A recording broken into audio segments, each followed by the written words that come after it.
ਅੱਜ ਦੀ ਇਹ ਜਿਹੜੀ ਇੰਟਰਵਿਊ ਹੈ ਇਹ ਖਾਸ ਕਰਕੇ ਪੰਜਾਬ ਦੇ ਮੁੱਖ ਮੰਤਰੀ ਨੂੰ ਜ਼ਰੂਰ ਦੇਖਣੀ ਚਾਹੀਦੀ ਹੈ। ਪੰਜਾਬ ਦੇ ਖਜ਼ਾਨੇ ਨੂੰ ਖੋਰਾ ਕਿੱਥੋਂ ਲੱਗ ਰਿਹਾ ਤੇ ਕਿਸ ਤਰੀਕੇ ਨਾਲ ਟੈਕਸ ਇਕੱਠਾ ਕੀਤਾ ਜਾ ਸਕਦਾ, ਇਸ ਬਾਬਤ ਚਰਚਾ ਕਰਾਂਗੇ। 16-17 ਹਜ਼ਾਰ ਕਰੋੜ ਸੇਲ ਟੈਕਸ ਤੋਂ ਆਉਂਦਾ ਤੇ 6-7 ਹਜ਼ਾਰ ਕਰੋੜ ਐਕਸਾਈਜ਼ ਚੋਂ ਆਉਂਦਾ ਕਿ ਜੀ ਤੀਜਾ ਹਿੱਸਾ ਹੀ ਟੈਕਸ ਆਉਂਦਾ। ਅੱਛਾ। ਤੇ ਬਾਕੀ ਜਿਹੜਾ ਹੈਗਾ 2 ਹਿੱਸੇ 2/3 ਉਹ ਚੋਰੀ ਹੁੰਦਾ। ਗੱਡੀ ਦੇ ਵਿੱਚ ਜਿਹੜਾ ਹੈਗਾ ਮਾਲ ਜਿਹੜਾ ਹੈਗਾ ਉਹ ਮਾਲ 20 ਲੱਖ ਦਾ ਹੋਏਗਾ, ਬਿੱਲ 3 ਲੱਖ ਦਾ ਹੋਏਗਾ। ਜਿਹਨੇ ਹੁਣ ਉਹ ਚੈੱਕ ਕਰਨਾ, ਗੱਡੀ ਨੂੰ ਰੋਕਣਾ ਹੈਗਾ, ਮਾਫ ਕਰਨਾ, ਉਹ ਅਫਸਰ ਸਾਡੇ ਚੋਂ ਹੀ ਆ ਵੈਸੇ, ਤੇ ਉਹ ਅਫਸਰ ਜਿਹੜੇ ਹੈਗੇ ਉਹਨਾਂ ਦੀ ਗੱਲ ਮਤਲਬ ਉਹਨੂੰ ਨਹੀਂ ਫੜਦੇ। ਅੰਡਰਸਟੈਂਡਿੰਗ ਹੋਈ ਹੁੰਦੀ ਹਾਂ, ਉੱਚ ਮਾਫੀਆ ਵੀ ਹੈਗਾ, ਟਰਾਂਸਪੋਰਟਰ ਹੈਗੇ ਆ, ਪੂਰੀ ਗੁੰਡਾਗਰਦੀ ਹੈ। ਉਹਦੇ ਵਿੱਚ ਮਹਿਕਮੇ ਦੇ ਅਫਸਰ ਦਾ ਨਾਲ ਰਲੇ ਹੀ ਹੈਗੇ ਆ, ਉਹਦੇ ਨਾਲ ਪੁਲਿਸ ਵੀ ਰਲੀ ਹੈ। ਜਿਹੜੇ ਨਾਲ ਵਾਲੇ ਅਫਸਰ ਦੇ ਪੁਲਿਸ ਵਾਲੇ ਹੈਗੇ ਜਾਂ ਹੋਰ ਸਿਕਿਉਰਿਟੀ ਹੈ, ਉਹ ਵੀ ਉਹਨਾਂ ਨੇ ਖਰੀਦੇ ਹੋਏ ਆ। ਜਿਹੜੇ ਵੀ ਥਾਣਾ ਜਿਹੜਾ ਵੀ ਬਾਹਰੋਂ ਹਰਿਆਣੇ ਨਾਲ ਕੋਈ ਬਾਰਡਰ ਟੱਚ ਕਰਦਾ ਹੈ, ਉੱਥੇ ਉਹਨਾਂ ਦੇ ਨਾਲ ਉਹਨਾਂ ਦੀ ਸਾਰਿਆਂ ਦੀ ਸੈਟਿੰਗ ਹੈ। ਜੇ ਮਹਿਕਮੇ ਦਾ ਅਫਸਰ ਬਾਹਰ ਚੈਕਿੰਗ ਕਰਨ ਜਾਂਦਾ, ਉਹ ਪਹਿਲਾਂ ਹੀ ਦੱਸ ਦਿੰਦੇ ਆ ਉਹਨੂੰ ਫੋਨ ਤੇ ਕਿ ਵੀ ਅੱਜ ਫਲਾਣੇ ਚੈਕਿੰਗ ਕਰਨ ਆ ਰਿਹਾ, ਭਾਈ ਬਚ। ਜੇ ਅਸਲ ਮਾਇਨੇ ਦੇ ਵਿੱਚ ਜੇ ਪੈਸੇ ਦੀ ਅਸੀਂ ਗੱਲ ਕਰੀਏ ਤਾਂ ਕਿੰਨਾ ਆ ਸਕਦਾ ਤੁਹਾਡੇ ਹਿਸਾਬ ਨਾਲ? ਦੇਖੋ ਜੀ, ਆ ਤੇ ਬਹੁਤ ਕੁਝ ਸਕਦਾ, ਲੇਕਿਨ ਮੈਂ ਮੋਟੇ ਤੌਰ ਤੇ ਐਂ ਕਹਿ ਦਿੰਦਾ ਕਿ ਜੀ 50,000 ਦੀ ਤਾਂ ਗਰੰਟੀ ਹੋ ਸਮਝ ਲਓ। ਹਾਂਜੀ, 50,000 ਕਰੋੜ ਦੀ ਤਾਂ ਸੇਲ ਟੈਕਸ ਦੀ ਇਕੱਲੀ ਸੇਲ ਟੈਕਸ। ਵੈਸੇ ਮੰਨਦੇ ਹੋ ਕਿ ਹਿੱਸਾ ਉੱਪਰ ਤੱਕ ਵੀ ਜਾਂਦਾ, ਇਸੇ ਕਰਕੇ ਸਾਰੇ ਚੁੱਪ ਪੈ ਜਾਂਦੇ ਨੇ? ਉੱਪਰ ਤੱਕ ਹਿੱਸਾ ਜਾਣ ਦਾ ਮੈਂ ਇਸ ਤਰ੍ਹਾਂ ਕਵਾਂਗਾ ਇਹਨੂੰ ਕਿ ਵੀ ਜਿਸ ਟਾਈਮ ਬਦਲੀਆਂ ਹੁੰਦੀਆਂ ਨਾ, ਜਿਹੜਾ ਬੰਦਾ ਪੈਸੇ ਨਹੀਂ ਲੈਂਦਾ ਉਹਦੀ ਬਦਲੀ ਉਹ ਨਹੀਂ ਕਰਦਾ। ਤੁਸੀਂ ਇੰਨਾ ਮੇਵਾ ਪਹੁੰਚਾਉਂਦੇ ਜਿਹੜਾ ਮੁਲਾਜ਼ਮ ਹੈਗਾ, ਕਰਮਚਾਰੀ ਹੈ, ਭਾਵੇਂ ਉਹ ਆਫੀਸਰ ਹੈ, ਭਾਵੇਂ ਇੰਸਪੈਕਟਰ ਹੈਗਾ, ਉਹ ਜਿਹੜੇ ਸਾਰੇ ਹੈਗੇ ਆ, ਉਹ ਅਖੀਰ ਦੇ ਵਿੱਚ ਇਹ ਸੋਚਦਾ ਯਾਰ ਕਿ ਮੈਂ ਹੁਣ ਜੇ ਮੇਵਾ ਨਹੀਂ ਲੈਂਦਾ ਹੈਗਾ ਤੇ ਮੈਂ ਅੱਗੇ ਦੇਵਾਂ ਕਿੱਥੋਂ। ਕੋਈ ਇਮਾਨਦਾਰ ਟੱਕਰ ਹੈ ਜਾਂ ਪਹਿਲੀ ਸਾਰਾ ਕੰਮ ਸ਼ੁਰੂ ਹੋਇਆ ਸੀਗਾ? ਮੈਂ 1991 'ਚ ਆਇਆ ਜੀ। ਉਦੋਂ ਮੈਂ ਸਾਲ ਦੀ ਟ੍ਰੇਨਿੰਗ ਤੋਂ ਬਾਅਦ ਜਦੋਂ ਪਹਿਲੀ ਪੋਸਟਿੰਗ ਹੋਈ, ਉਦੋਂ ਉਸ ਮਹਿਕਮੇ ਦੇ ਵਿੱਚ 6-7 ਆਫੀਸਰ ਸੀਗੇ ਜਿਹੜੇ ਇਮਾਨਦਾਰ। ਜਦੋਂ ਮੈਂ ਮਹਿਕਮਾ ਛੱਡ ਕੇ ਆਇਆ 2017-18 ਦੇ ਵਿੱਚ, ਮੈਨੂੰ ਨਹੀਂ ਲੱਗਦਾ ਕਿ ਵੀ ਮਹਿਕਮੇ 'ਚ ਕੋਈ ਵੀ ਬੰਦਾ ਇਮਾਨਦਾਰ ਹੋਵੇ। ਇਹ ਜਿਹੜੀਆਂ ਚਰਚਾਵਾਂ ਸਰਕਾਰੀ ਤੌਰ ਤੇ ਚੱਲਦੀਆਂ ਹੈਗੀਆਂ ਜਾਂ ਜਿਹੜੇ ਲੀਡਰ ਕਰਦੇ ਨੇ, ਇਹ ਕਿਸ ਬਿਨਾਂ ਤੇ ਕਰਦੇ ਨੇ ਵੀ ਕਿਹੜੇ ਸੂਬਿਆਂ ਦੀ ਉਦਾਹਰਨ ਦਿੰਦੇ ਨੇ ਜਾਂ ਕਿਸ ਤਰੀਕੇ ਨਾਲ ਐਕਸਾਈਜ਼ ਪਾਲਿਸੀ ਵਧੀਆ ਕਰਕੇ ਟੈਕਸ ਵਧਾਇਆ ਜਾ ਸਕਦਾ ਹੈਗਾ? ਦੇਖੋ ਜੀ, ਸਿੱਧੂ ਸਾਹਿਬ ਦਾ ਮੈਨੂੰ ਬਿਆਨ ਯਾਦ ਹੈ। ਉਹ ਕਹਿੰਦੇ ਸੀ ਜੀ ਤਮਿਲਨਾਡੂ ਦੇ ਵਿੱਚ ਕਾਫੀ ਪੈਸੇ ਆ ਰਹੇ, 30-35 ਹਜ਼ਾਰ ਕਰੋੜ ਆ ਰਿਹਾ ਹੈਗਾ। ਉਹ ਮੈਂ ਡਾਟਾ ਚੈੱਕ ਕੀਤਾ, ਮੈਂ ਉਸ ਤੋਂ ਬਾਅਦ ਇੱਕ ਵੀਡੀਓ ਬਣਾਈ ਸੀਗੀ। ਉਹ ਮੈਂ ਦੇਖਿਆ ਕਿ ਉਹ ਸਿੱਧੂ ਸਾਹਿਬ ਨੇ ਸੇਲ ਟੈਕਸ ਦਾ ਵੀ ਵਿੱਚ ਰਲਾ ਕੇ ਡਾਟਾ ਜਿਹੜਾ ਹੈਗਾ ਸੀਗਾ ਇਹ ਕਰਤਾ, ਕਿਉਂਕਿ ਲੀਡਰ ਹੈਗੇ, ਬੋਲਣਾ ਪੈਂਦਾ ਹੈਗਾ। ਉਹਨਾਂ ਨੇ ਰਿਸਰਚ ਨਹੀਂ ਕੀਤੀ, ਮੈਂ ਰਿਸਰਚ ਕੀਤੀ ਹੋਈ ਹੈ। ਕਹਿੰਦੇ ਕਿ ਇੱਕ ਨੈਕਸਸ ਬਣਿਆ ਹੋਇਆ ਜਿਹਦੇ ਵਿੱਚ ਜਿਹੜੇ ਵੱਡੇ ਵੱਡੇ ਕਾਰੋਬਾਰੀ ਉਹ ਆ ਜਾਂਦੇ, ਵੱਡੇ ਵੱਡੇ ਅਫਸਰ ਜਿਹੜੇ ਨੇ ਉਹ ਆ ਜਾਂਦੇ, ਤੇ ਨਾਲ ਪੋਲੀਟੀਸ਼ੀਅਨ। ਮੇਰੇ ਕੋਲੇ ਵੀ ਕਈ ਕੇਸਾਂ ਦੇ ਵਿੱਚ ਉਸ ਟਾਈਮ ਦੇ ਜਿਹੜੇ ਮੰਤਰੀ ਸੀਗੇ ਉਹਨਾਂ ਦੀਆਂ ਸਿਫਾਰਿਸ਼ਾਂ ਆਉਂਦੀਆਂ ਸੀ। ਜਿੱਥੇ ਪੋਲੀਟੀਸ਼ੀਅਨ ਜ਼ਿੰਮੇਵਾਰ ਆ, ਜਿੱਥੇ ਵੱਡੇ ਵੱਡੇ ਅਫਸਰ ਜ਼ਿੰਮੇਵਾਰ ਆ, ਉੱਥੇ ਜਿੱਥੇ ਪੁਲਿਸ ਜ਼ਿੰਮੇਵਾਰ ਆ ਤੇ ਉੱਥੇ ਨਾਲ ਦੀ ਨਾਲ ਆਮ ਲੋਕ ਵੀ ਜ਼ਿੰਮੇਵਾਰ ਹੈ। ਕਿਸੇ ਦੁਕਾਨ ਤੋਂ ਬਗੈਰ ਬਿੱਲ ਲੈ ਕੇ ਕੋਈ ਮਾਲ ਆਊਗਾ, ਅਸੀਂ ਉਹਦੀ ਚੈਕਿੰਗ ਕਰਾਂਗੇ। ਕੋਈ ਸਰਕਾਰ, ਕੋਈ ਪਾਰਟੀ ਇਹ ਗੱਲ, ਕਿਉਂਕਿ ਉਹ ਵੋਟਾਂ ਖਰਾਬ ਹੁੰਦੀਆਂ, ਤੋ ਆਮ ਨਾਗਰਿਕ ਦੀ ਚੈਕਿੰਗ ਕਰਨੀ ਕੋਈ ਸਰਕਾਰ ਨਹੀਂ ਚਾਹੁੰਦੀ ਹੈਗੀ। ਅੱਛਾ, ਜੇ ਕਹੋਗੇ ਵੀ ਨਾਗਰਿਕ ਆਪਣੇ ਲੈਵਲ 'ਤੇ ਮਹਿੰਗੀਆਂ ਚੀਜ਼ਾਂ ਖਰੀਦੇ, ਉਹ ਮੇਰਾ ਖਿਆਲ ਆ ਮੇਰੇ ਵਰਗਾ, ਤੁਹਾਡੇ ਵਰਗਾ ਕੋਈ ਵੀ ਮਹਿੰਗੀ ਚੀਜ਼ ਖਰੀਦਣ ਨੂੰ ਕੋਈ ਨਹੀਂ ਚਾਹੁੰਦਾ। ਤੁਹਾਨੂੰ ਵੀ ਖਤਰਾ ਹੋਇਆ ਕਦੀ ਇਸ ਪੂਰੇ ਕੰਮ ਦੇ ਦੌਰਾਨ? ਇੱਥੇ ਪੂਰਾ ਖਤਰਾ ਜੀ। ਮੇਰੇ ਤੇ 2 ਵਾਰੀ ਤਾਂ ਮੇਰੇ ਉੱਪਰ ਅਟੈਕ ਹੋਇਆ ਜੀ, ਮੈਨੂੰ ਮਾਰ ਦੇਣਾ ਸੀਗਾ।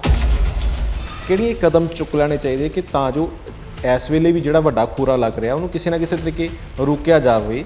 ਸਰਕਾਰ ਜੇ ਚਾਹੇ ਤਾਂ ਸਵੇਰੇ ਹੋ ਜੇ, ਜਿਹੜਾ ਠੀਕ ਕੰਮ ਕਰਨ ਵਾਲਾ ਉਹਨੂੰ ਘਰ ਦੇ ਨੇੜੇ ਲਿਆਓ, ਠੀਕ ਹੈ ਨਹੀਂ? ਜਿਹੜਾ ਕੋਈ ਬੰਦਾ ਰਿਜ਼ਲਟ ਨਹੀਂ ਦਿਖਾ ਰਿਹਾ, ਬੱਚਿਆਂ ਨੂੰ ਠੀਕ ਨਹੀਂ ਪੜ੍ਹਾ ਰਿਹਾ, ਦਵਾਈਆਂ ਠੀਕ ਨਹੀਂ ਦੇ ਰਿਹਾ, ਮਿੱਲ ਦੇ ਚੋਰੀ ਕਰ ਰਿਹਾ, ਸ਼ੂਗਰ ਮਿੱਲ ਦੇ ਮਿਲਕ ਫੈਟ ਦੇ ਜੀ ਸਭ ਕੁਝ, ਜਿਹੜਾ ਬੰਦਾ ਰਿਜ਼ਲਟ ਨਹੀਂ ਦਿਖਾ ਰਿਹਾ, ਕੰਮ ਨਹੀਂ ਕਰ ਰਿਹਾ, ਉਹਨੂੰ 150 ਕਿਲੋਮੀਟਰ ਦੂਰ ਘਰ ਤੋਂ ਬਦਲੀ ਕਰ।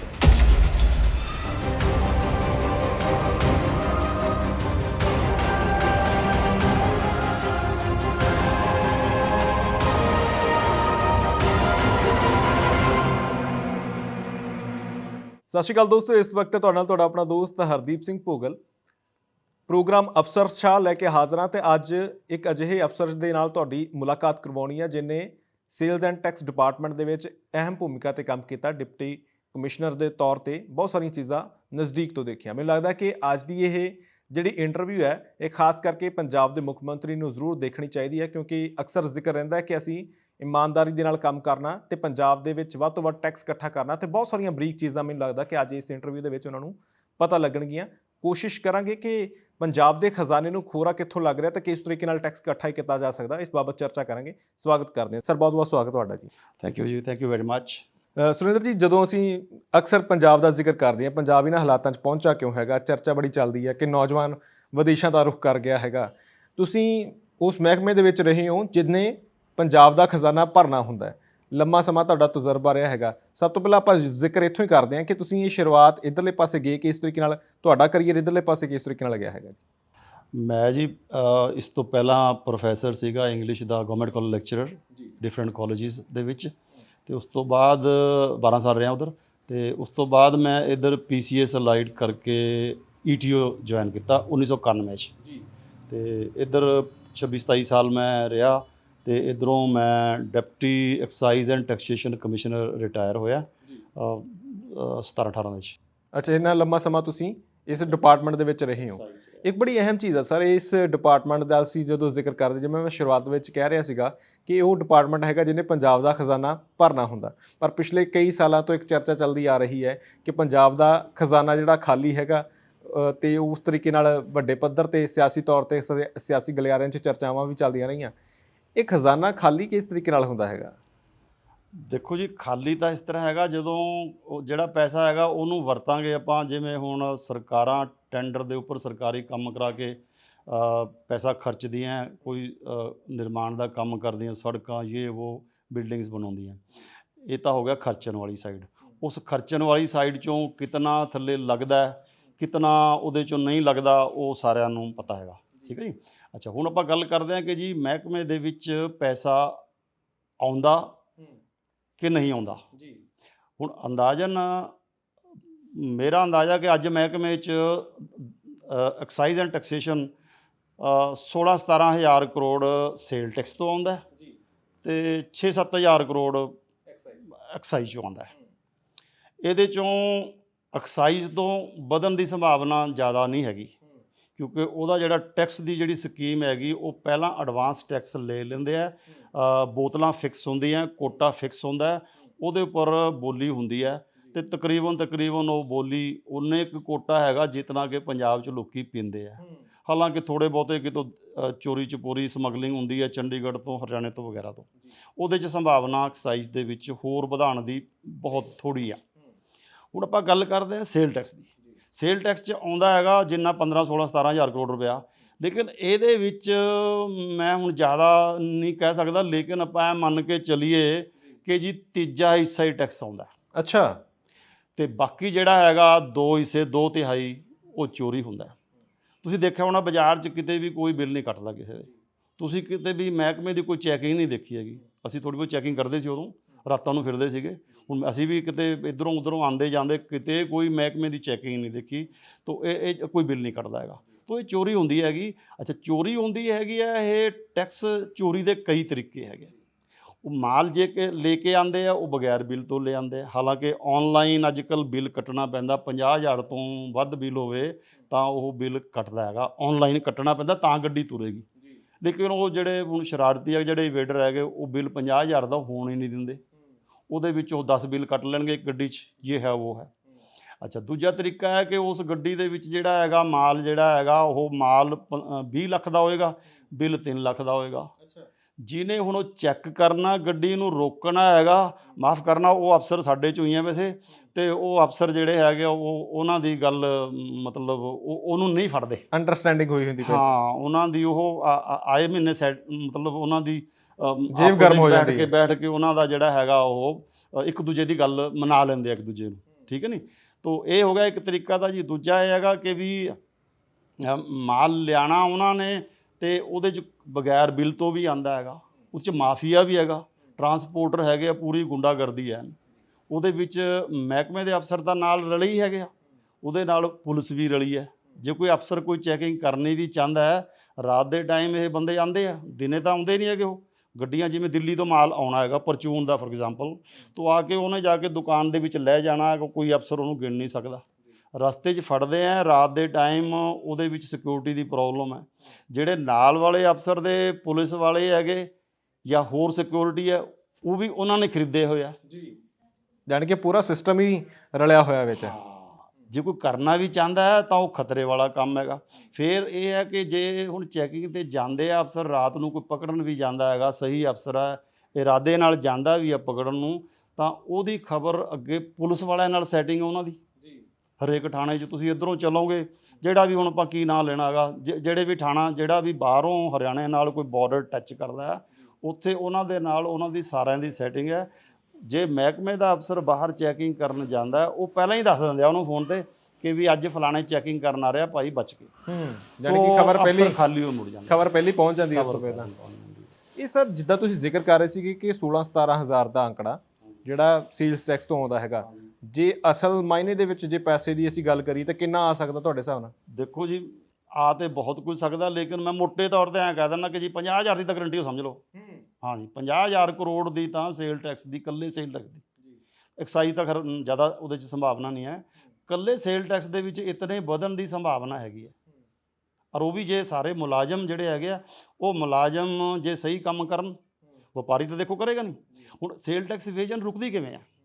ਕੋਈ ਮੰਤਰੀ ਜਾ ਕੇ ਕੋਈ ਗੱਡੀ ਪਕੜੇ ਜਾਂ ਕੋਈ ਰੇਡ ਕਰੇ, ਉਹਦੇ ਨਾਲ ਇਵੇਜਨ ਨਹੀਂ ਰੁਕਿਆ ਕਰਦੀ। ਉਹਨੂੰ ਵਪਾਰੀ ਨੂੰ ਉਹਦੀ ਇਵੇਜਨ ਰੋਕਣ ਵਾਸਤੇ ਅਫਸਰ ਨੂੰ ਰੋਕਣਾ, ਅਫਸਰ ਨੇ ਰੋਕਣਾ, ਤਾਂ ਮਹਿਕਮੇ ਨੇ, ਮੰਤਰੀਆਂ ਨੇ ਅਫਸਰ ਨੂੰ ਪਕੜਨਾ। ਜੇ ਉਹ ਅਫਸਰ ਨੂੰ ਪਕੜਦੇ ਹੈਗੇ ਕਿ ਵੀ ਉਹ ਅੱਗੇ ਜਿਹੜਾ ਕੰਮ ਇਹ ਹੈਗਾ ਅਲਾਓ ਕਰ ਰਿਹਾ ਹੈਗਾ, ਆਗਿਆ ਦੇ ਰਿਹਾ, ਅਫਸਰ ਨੂੰ ਪਕੜੋ, ਉਹ ਅੱਗੇ ਵਪਾਰੀ ਨੂੰ ਪਕੜੇਗਾ। That's the only way. ਇਹ ਇਸ ਤਰ੍ਹਾਂ ਰੁਕੇਗੀ ਇਵੇਜਨ ਜਾ ਕੇ। ਅੱਛਾ, ਫਿਰ ਕਈ ਸਾਡੇ ਕੋਲ ਜਿਵੇਂ ਹੁਣ ਮੁਖਬਰੀ ਕਹਿ ਲਓ ਉਹਨੂੰ ਜਾਂ ਇਨਫੋਰਮੇਸ਼ਨ ਕਹਿ ਲਓ, ਉਵੇਂ ਆਉਂਦੀ ਹੈ, ਤੋ ਉਵੇਂ ਇਨਫੋਰਮੇਸ਼ਨ ਹਰ ਤਰ੍ਹਾਂ ਦੀ ਆਉਂਦੀ ਹੈ। ਮੇਰੇ ਕੋਲ ਮੈਂ ਕਿਸੇ ਨੂੰ ਪੈਸੇ ਨਹੀਂ ਸੀ ਦਿੰਦਾ ਅਤੇ ਇਨਫੋਰਮੇਸ਼ਨ ਆ ਜਾਂਦੀ ਸੀ ਕਿ ਉਹਨੂੰ ਫੜ ਦਿਓ ਜੀ, ਉਹ ਖੁੰਦਕਬਾਜੀ ਫੜਾ ਦਿੰਦੇ ਇੱਕ ਦੂਜੇ ਨੂੰ, ਫੜਾਉਂਦੇ ਆ। ਲੇਕਿਨ ਇਹ ਬੰਦੇ, ਹੁਣ ਸਾਡਾ ਮਹਿਕਮਾ ਹੀ ਜਦੋਂ ਅਫਸਰ ਨਾਲ ਰਲ ਜਾਂਦੇ ਆ, ਹੁਣ ਕਿਸੇ ਦਾ ਨਾਂ ਲੈਂਦੇ ਆਪਾਂ ਅੱਛੇ ਨਹੀਂ ਲੱਗਦੇ ਹੈਗੇ। ਸੋ ਜੇ ਮਹਿਕਮਾ ਚਾਹੇ, ਲੇਕਿਨ ਮਹਿਕਮਾ ਵੀ ਤਾਂ ਚਾਹੂਗਾ ਜੇ ਉਸ ਤੋਂ ਉੱਪਰ ਜਿਹੜੇ ਮੰਤਰੀ ਆ, ਸਰਕਾਰ ਜਿਹੜਾ ਸਿਸਟਮ ਹੈਗਾ, ਉਹ ਸਰਕਾਰ ਚਾਹੇਗੀ। ਜੇ ਉਹ ਚਾਹੇ ਤਾਂ ਕੋਈ ਵੀ ਅਫਸਰ ਪੈਸੇ ਨਹੀਂ ਲੈ ਸਕਦਾ। ਵੈਸੇ ਮੰਨਦੇ ਹੋ ਕਿ ਹਿੱਸਾ ਉੱਪਰ ਤੱਕ ਵੀ ਜਾਂਦਾ, ਇਸੇ ਕਰਕੇ ਸਾਰੇ ਚੁੱਪ ਬਹਿ ਜਾਂਦੇ ਨੇ? ਉੱਪਰ ਤੱਕ ਹਿੱਸਾ ਜਾਣ ਦਾ ਮੈਂ ਇਸ ਤਰ੍ਹਾਂ ਕਹਾਂਗਾ ਇਹਨੂੰ ਕਿ ਵੀ ਜਿਸ ਟਾਈਮ ਬਦਲੀਆਂ ਹੁੰਦੀਆਂ ਨਾ, ਜਿਹੜਾ ਬੰਦਾ ਪੈਸੇ ਨਹੀਂ ਲੈਂਦਾ ਉਹਦੀ ਬਦਲੀ ਉਹ ਨਹੀਂ ਕਰਦੇ। ਜਿਹੜੀ ਠੀਕ ਥਾਂ ਤੇ ਹੈਗੀ ਉਹਨੂੰ ਤਾਂ ਖੁੱਡੇ ਲੈਣ ਲਾ ਦੇਣਾ ਉਹਨਾਂ ਨੇ। ਤਾਂ ਜਿਹੜੀਆਂ ਤੋਂ ਜਿੰਨੀਆਂ ਵੀ ਬਦਲੀਆਂ ਹੁੰਦੀਆਂ ਮਹਿਕਮੇ ਦੇ ਵਿੱਚ, ਉਹ ਭਾਵੇਂ ਸਰਕਾਰ ਕਿਸੇ ਦੀ ਵੀ ਆ ਜਾਏ, ਪਹਿਲੀ ਸਰਕਾਰ ਸੀ, ਉਸ ਤੋਂ ਪਹਿਲੀ ਸੀ, ਅੱਛਾ ਅੱਜ ਵਾਲੀ ਦਾ ਮੈਨੂੰ ਹੁਣ ਦਾ ਕੋਈ ਫਸਟ ਹੈਂਡ ਤਜਰਬਾ ਨਹੀਂ ਹੈਗਾ, ਲੇਕਿਨ ਕੋਈ ਜ਼ਿਆਦਾ ਵਧੀਆ ਗੱਲਾਂ ਇਹਦੇ ਬਾਰੇ ਵੀ ਨਹੀਂ ਸੁਣ ਰਹੇ ਹੈਗੇ। ਤੋ ਉਹਦੇ ਵਿੱਚ ਤਾਂ ਐਂ ਸੀਗਾ ਕਿ ਵੀ ਤੁਸੀਂ ਕੋਈ ਨਾ ਕੋਈ ਆਪਣਾ ਜਿਹੜਾ ਹੈਗਾ ਉਹ ਲੀਡਰ ਜਾਂ ਲੀਡਰ ਦੇ ਅੱਗੇ ਵਾਲਾ, ਉਹਦੇ ਨਾਲ ਮਿਲ ਗਿਲ ਕੇ ਅੱਗੇ ਜਿਹੜਾ ਹੈਗਾ ਤੁਸੀਂ ਮੇਵਾ ਪਹੁੰਚਾ ਦਿਓ ਅਤੇ ਬਦਲੀਆਂ ਸੈਟਿੰਗ ਹੁੰਦੀਆਂ ਰਹਿੰਦੀਆਂ। ਅੱਛਾ, ਫਿਰ ਬਦਲੀਆਂ ਬੜੀਆਂ ਹੁੰਦੀਆਂ, ਸਾਲ ਦੇ 'ਚ ਕਈ ਵਾਰੀ 2-2 ਬਦਲੀ ਹੋ ਜਾਂਦੀ ਅਫਸਰ ਦੀ। ਤੋ ਆਈ ਵਾਰੀ ਉਹਨੂੰ ਅੱਗੇ ਫਿਰ ਮੇਵਾ ਪਹੁੰਚਾਉਣਾ ਪੈਂਦਾ ਹੈਗਾ। ਤੋ ਇੰਨਾ ਮੇਵਾ ਪਹੁੰਚਾਉਂਦੇ ਜਿਹੜਾ ਮੁਲਾਜ਼ਮ ਹੈਗਾ, ਕਰਮਚਾਰੀ ਹੈ, ਭਾਵੇਂ ਉਹ ਆਫਿਸਰ ਹੈ, ਭਾਵੇਂ ਇੰਸਪੈਕਟਰ ਹੈਗਾ, ਉਹ ਜਿਹੜੇ ਸਾਰੇ ਹੈਗੇ ਆ, ਉਹ ਅਖੀਰ ਦੇ ਵਿੱਚ ਇਹ ਸੋਚਦਾ ਯਾਰ ਕਿ ਮੈਂ ਹੁਣ ਜੇ ਮੇਵਾ ਨਹੀਂ ਲੈਂਦਾ ਹੈਗਾ ਅਤੇ ਮੈਂ ਅੱਗੇ ਦੇਵਾਂ ਕਿੱਥੋਂ, ਅਤੇ ਉਹ ਨੌਕਰੀ ਕਰਨੀ ਉਹਦੀ ਮਤਲਬ ਇੰਪੋਸੀਬਲ ਹੋ ਜਾਂਦੀ ਹੈ। ਅੱਛਾ, ਕੁਛ ਤਾਂ ਪਹਿਲਾਂ ਹੀ ਮਨ ਦੇ ਵਿੱਚ ਹੁੰਦਾ ਜਾਂਦਾ, ਜਦੋਂ ਬੰਦਾ ਇਸ ਮਹਿਕਮੇ 'ਚ ਆਉਂਦਾ ਹੈ, ਉਹ ਮੇਵਾ ਲੈਣ ਦੇ ਇਰਾਦੇ ਨਾਲ ਹੀ ਆਉਂਦਾ, ਠੀਕ ਹੈ ਨਹੀਂ। ਤੋ ਇਸ ਹਿਸਾਬ ਨਾਲ ਜਿਹੜਾ ਹੈਗਾ ਇਹ ਸਿਸਟਮ ਹੀ ਇਹੋ ਜਿਹਾ, ਜੇ ਚਾਹੇ ਸਰਕਾਰ, ਵਿਜੀਲੈਂਸ ਹੈਗਾ, ਕੇਸ ਹੈਗੇ ਆ, ਤੁਸੀਂ ਜਿਹੜਾ ਪ੍ਰੋਪਰਟੀ ਜਿਹੜੀ ਹੈਗੀ ਡਿਸਪ੍ਰਪੋਰਸ਼ਨੇਟ, ਹਾਂ ਉਹਦੀ ਜ਼ਮੀਨ ਜਾਇਦਾਦ ਕੋਈ ਹੋਰ ਪਤਾ ਲੱਗਦਾ ਕੀ ਕਰ ਰਿਹਾ ਹੈਗਾ, ਉੱਧਰੋਂ ਫੜ ਕੇ ਤੁਸੀਂ ਬੰਦੇ ਨੂੰ ਹੋਰ ਵੀ ਤਾਂ, ਹੁਣ ਨਜਾਇਜ਼ ਕੇਸ ਵੀ ਤਾਂ ਲੋਕਾਂ ਦੇ ਪਾਉਂਦੇ ਆ। ਅਤੇ ਜੇ ਕੋਈ ਇਹ 2 ਨੰਬਰ ਦਾ ਕੰਮ ਕਰਦਾ, ਉਹਨੂੰ ਪਕੜਦਾ, ਮੇਰੇ ਹਿਸਾਬ ਨਾਲ ਤਾਂ ਉਸ ਹਿਸਾਬ ਨਾਲ ਅਫਸਰ ਠੀਕ ਹੋ ਗਏ, ਉਹ ਅੱਗੇ ਪਕੜਨਗੇ, ਰੈਵਨਿਊ ਵਧੇਗਾ। ਇਹ ਰੈਵਨਿਊ 50,000 ਕਰੋੜ ਤੱਕ ਜਾ ਸਕਦਾ ਚੁਟਕੀਆਂ ਨਾਲ। ਸਰ, ਜਦੋਂ ਤੁਹਾਡੀ ਅਸੀਂ ਗੱਲ ਕਰੀ, ਤੁਸੀਂ ਇੱਕ ਜ਼ਿਕਰ ਕੀਤਾ ਕਿ ਬਹੁਤੇ ਲੋਕ ਇਸੇ ਮਨਸ਼ਾ ਦੇ ਨਾਲ ਆਉਂਦੇ ਆ ਕਿ ਇਸ ਮਹਿਕਮੇ 'ਚ ਜਾ ਕੇ ਪੈਸੇ ਕਮਾਉਣੇ ਆ, ਪਰ ਜਦੋਂ ਤੁਸੀਂ ਗਏ ਸੀਗੇ, ਤੁਸੀਂ ਕਿਸ ਮਨਸ਼ਾ ਦੇ ਨਾਲ ਗਏ ਸੀ ਜਾਂ ਕੀ ਸੋਚਿਆ ਸੀਗਾ ਕਿ ਇਸ ਡਿਪਾਰਟਮੈਂਟ ਦੇ ਵਿੱਚ ਜਾ ਕੇ ਕੀ ਕੁਝ ਕਰਨ ਦਾ ਮੌਕਾ ਮਿਲੂਗਾ? ਮੈਂ ਇਸ ਤੋਂ ਪਹਿਲਾਂ ਪ੍ਰੋਫੈਸਰ ਸੀਗਾ, ਬੜੇ ਸਾਲ ਮਿਹਨਤ ਕਰੀ ਸੀ। ਮੈਂ ਸੋਚਦਾ ਸੀ ਕਿ ਮੈਂ ਕਾਫੀ ਮਿਹਨਤੀ ਹੈਗਾ, ਕਾਬਲ ਹੈਗਾ, ਮੇਰੀ ਗੱਲ ਨਹੀਂ ਬਣ ਰਹੀ ਹੈਗੀ। ਮੈਂ ਇਸ ਮਹਿਕਮੇ 'ਚ ਆਇਆ ਸੀਗਾ, ਮੇਰਾ ਇਰਾਦਾ ਵੀ ਬਾਕੀਆਂ ਵਰਗਾ ਹੀ ਸੀਗਾ, ਠੀਕ ਹੈ ਨਹੀਂ। ਲੇਕਿਨ ਜਦੋਂ ਮੈਂ ਆ ਕੇ ਵਿੱਚ ਮਹਿਕਮੇ ਦੇ ਦੇਖਿਆ, ਮੈਨੂੰ ਕੋਈ ਜ਼ਿਆਦਾ ਇਹ ਮਤਲਬ ਨਹੀਂ ਜਚੀ ਨਹੀਂ ਗੱਲ, ਤੋ ਆਪਣਾ ਆਪਣਾ ਮੂਡ ਹੈਗਾ। ਹਾਂਜੀ। ਜਦੋਂ ਇਸ ਡਿਪਾਰਟਮੈਂਟ 'ਚ ਵਿਚਰੇ, ਜਦੋਂ ਪਹਿਲੀ ਵਾਰ ਆਏ ਤਾਂ ਕੋਈ ਇਮਾਨਦਾਰ ਟੱਕਰਿਆ ਜਾਂ ਪਹਿਲੀ ਸਾਰਾ ਕੰਮ ਸ਼ੁਰੂ ਹੋਇਆ ਸੀਗਾ? ਮੈਂ 1991 ਚ ਆਇਆ ਜੀ। ਉਦੋਂ ਮੈਂ ਸਾਲ ਦੀ ਟ੍ਰੇਨਿੰਗ ਤੋਂ ਬਾਅਦ ਜਦੋਂ ਪਹਿਲੀ ਪੋਸਟਿੰਗ ਹੋਈ, ਉਦੋਂ ਉਸ ਮਹਿਕਮੇ ਦੇ ਵਿੱਚ 6-7 ਆਫੀਸਰ ਸੀਗੇ ਜਿਹੜੇ ਇਮਾਨਦਾਰ, ਪੱਕਾ ਇਮਾਨਦਾਰ ਜਿਹਨੂੰ ਅਸੀਂ ਕਹਿ ਸਕਦੇ ਹਾਂ। 2 ਕੁ ਔਰਤਾਂ ਸੀਗੀਆਂ, ਮੈਂ ਉਹਨਾਂ ਦੇ ਨਾਂ ਵੀ ਲੈ ਸਕਦਾ, ਲੇਕਿਨ ਚਲੋ ਖੈਰ ਆਪਾਂ ਨਾਂ ਨਹੀਂ ਲੈਂਦੇ ਹੈਗੇ। ਲੇਕਿਨ ਜਦੋਂ ਮੈਂ ਮਹਿਕਮਾ ਛੱਡ ਕੇ ਆਇਆ 2017-17 ਦੇ ਵਿੱਚ, ਮੈਨੂੰ ਨਹੀਂ ਲੱਗਦਾ ਕਿ ਵੀ ਮਹਿਕਮੇ 'ਚ ਕੋਈ ਵੀ ਬੰਦਾ ਇਮਾਨਦਾਰ ਹੋਵੇ। ਮੈਂ ਕੋਈ ਸੂਬੇ ਦੀ ਗੱਲ ਨਹੀਂ ਕਰ ਰਿਹਾ ਹੈਗਾ, ਠੀਕ ਹੈ ਨਹੀਂ, ਕੱਲ੍ਹ ਨੂੰ ਬੰਦਾ ਕੋਈ ਕੋਰਟ ਚਲਾ ਜਾਂਦਾ ਕਿ ਜੀ ਸਾਨੂੰ ਐਂ ਕਹਿੰਦਾ ਐਂ ਕਹਿੰਦਾ, ਲੇਕਿਨ ਇਹ ਸੱਚਾਈ ਹੈ ਕਿ ਵੀ ਮਹਿਕਮੇ 'ਚ ਕੋਈ ਇਮਾਨਦਾਰ ਮੈਨੂੰ ਨਹੀਂ ਲੱਗਦਾ ਹੈਗਾ।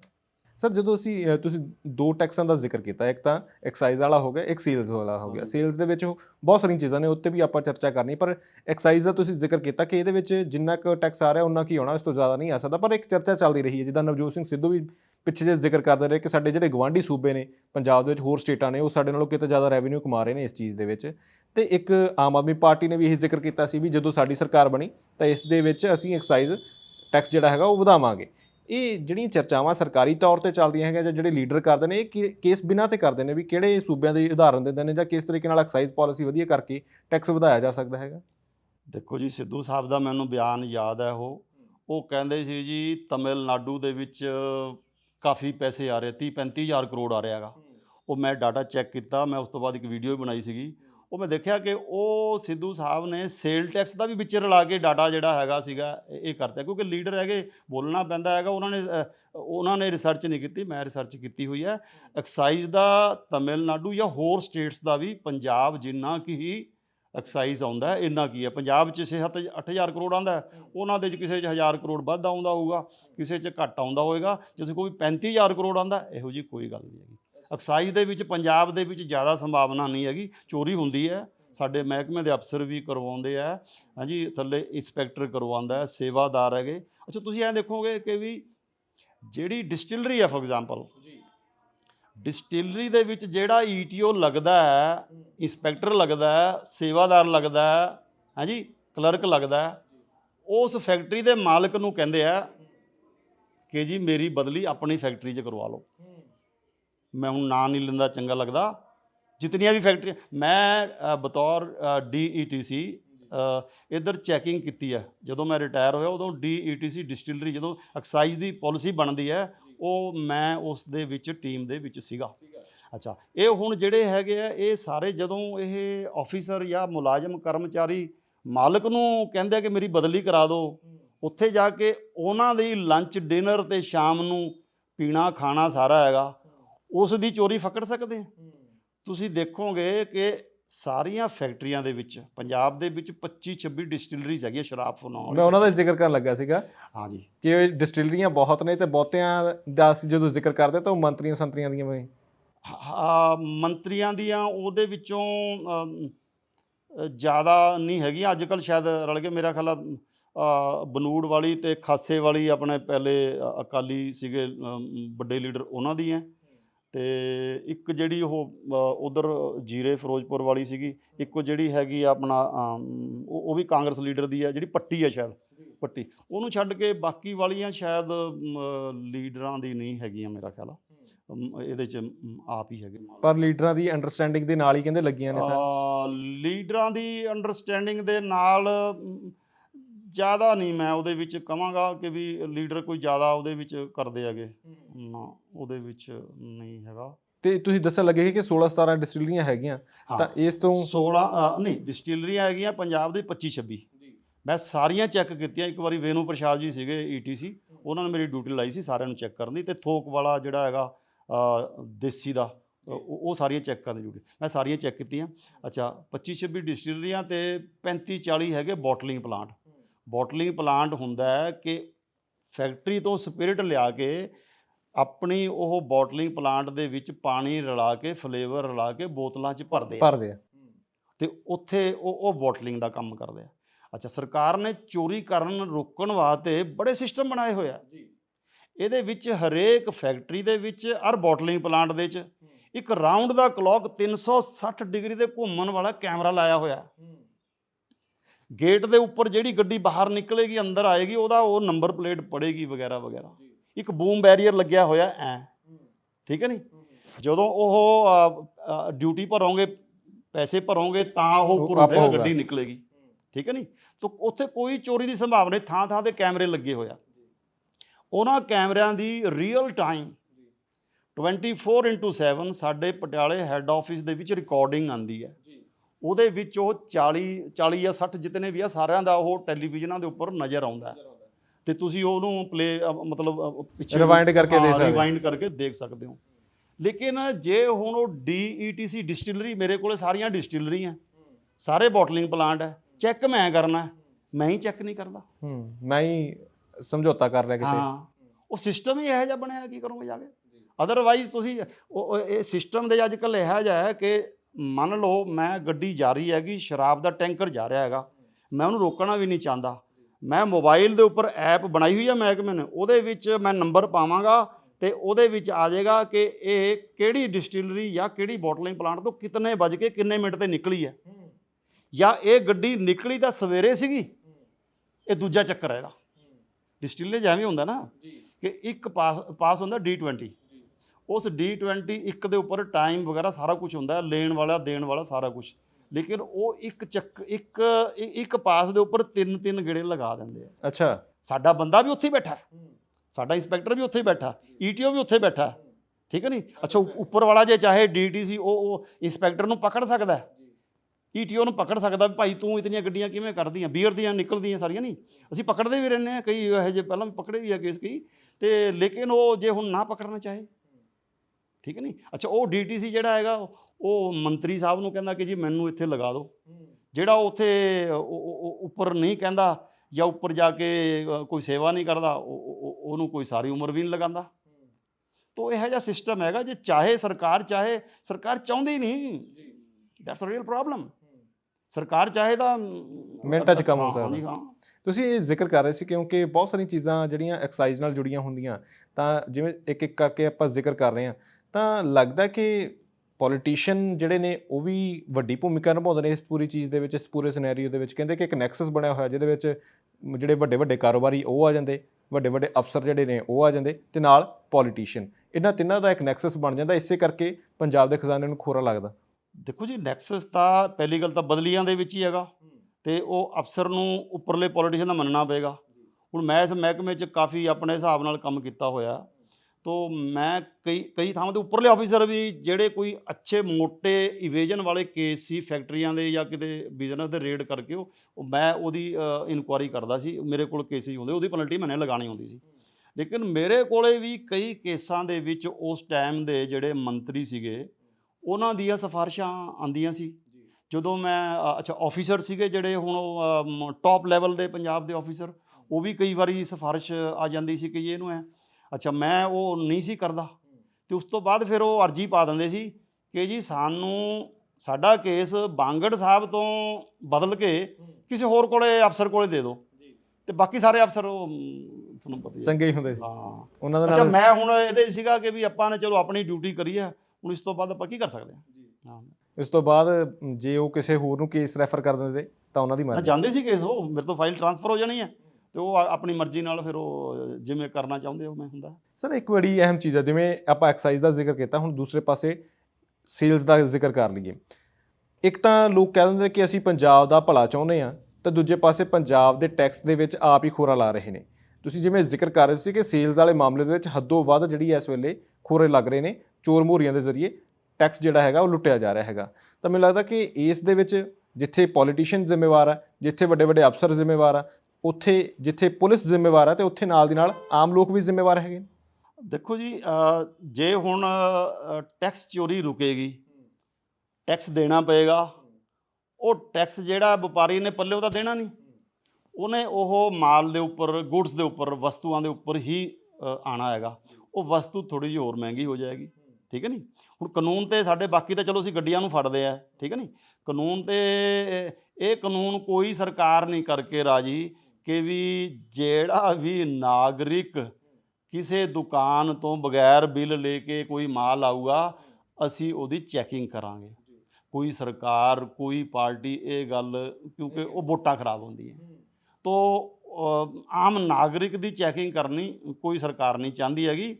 ਅੱਛਾ, ਜੇ ਕਹੋਗੇ ਵੀ ਨਾਗਰਿਕ ਆਪਣੇ ਲੈਵਲ ਤੇ ਮਹਿੰਗੀਆਂ ਚੀਜ਼ਾਂ ਖਰੀਦੇ, ਉਹ ਮੇਰਾ ਖਿਆਲ ਆ ਮੇਰੇ ਵਰਗਾ, ਤੁਹਾਡੇ ਵਰਗਾ ਕੋਈ ਵੀ ਮਹਿੰਗੀ ਚੀਜ਼ ਖਰੀਦਣ ਨੂੰ ਕੋਈ ਨਹੀਂ ਚਾਹੁੰਦਾ। ਇਹਦਾ ਸਰਕਾਰਾਂ ਧੱਕੇ ਨਾਲ ਹੀ ਟੈਕਸ ਇਕੱਠਾ ਕਰਦੀਆਂ, ਕੋਈ ਖੁਸ਼ ਹੋ ਕੇ ਤਾਂ ਕੋਈ ਦਿੰਦਾ ਨਹੀਂਗਾ।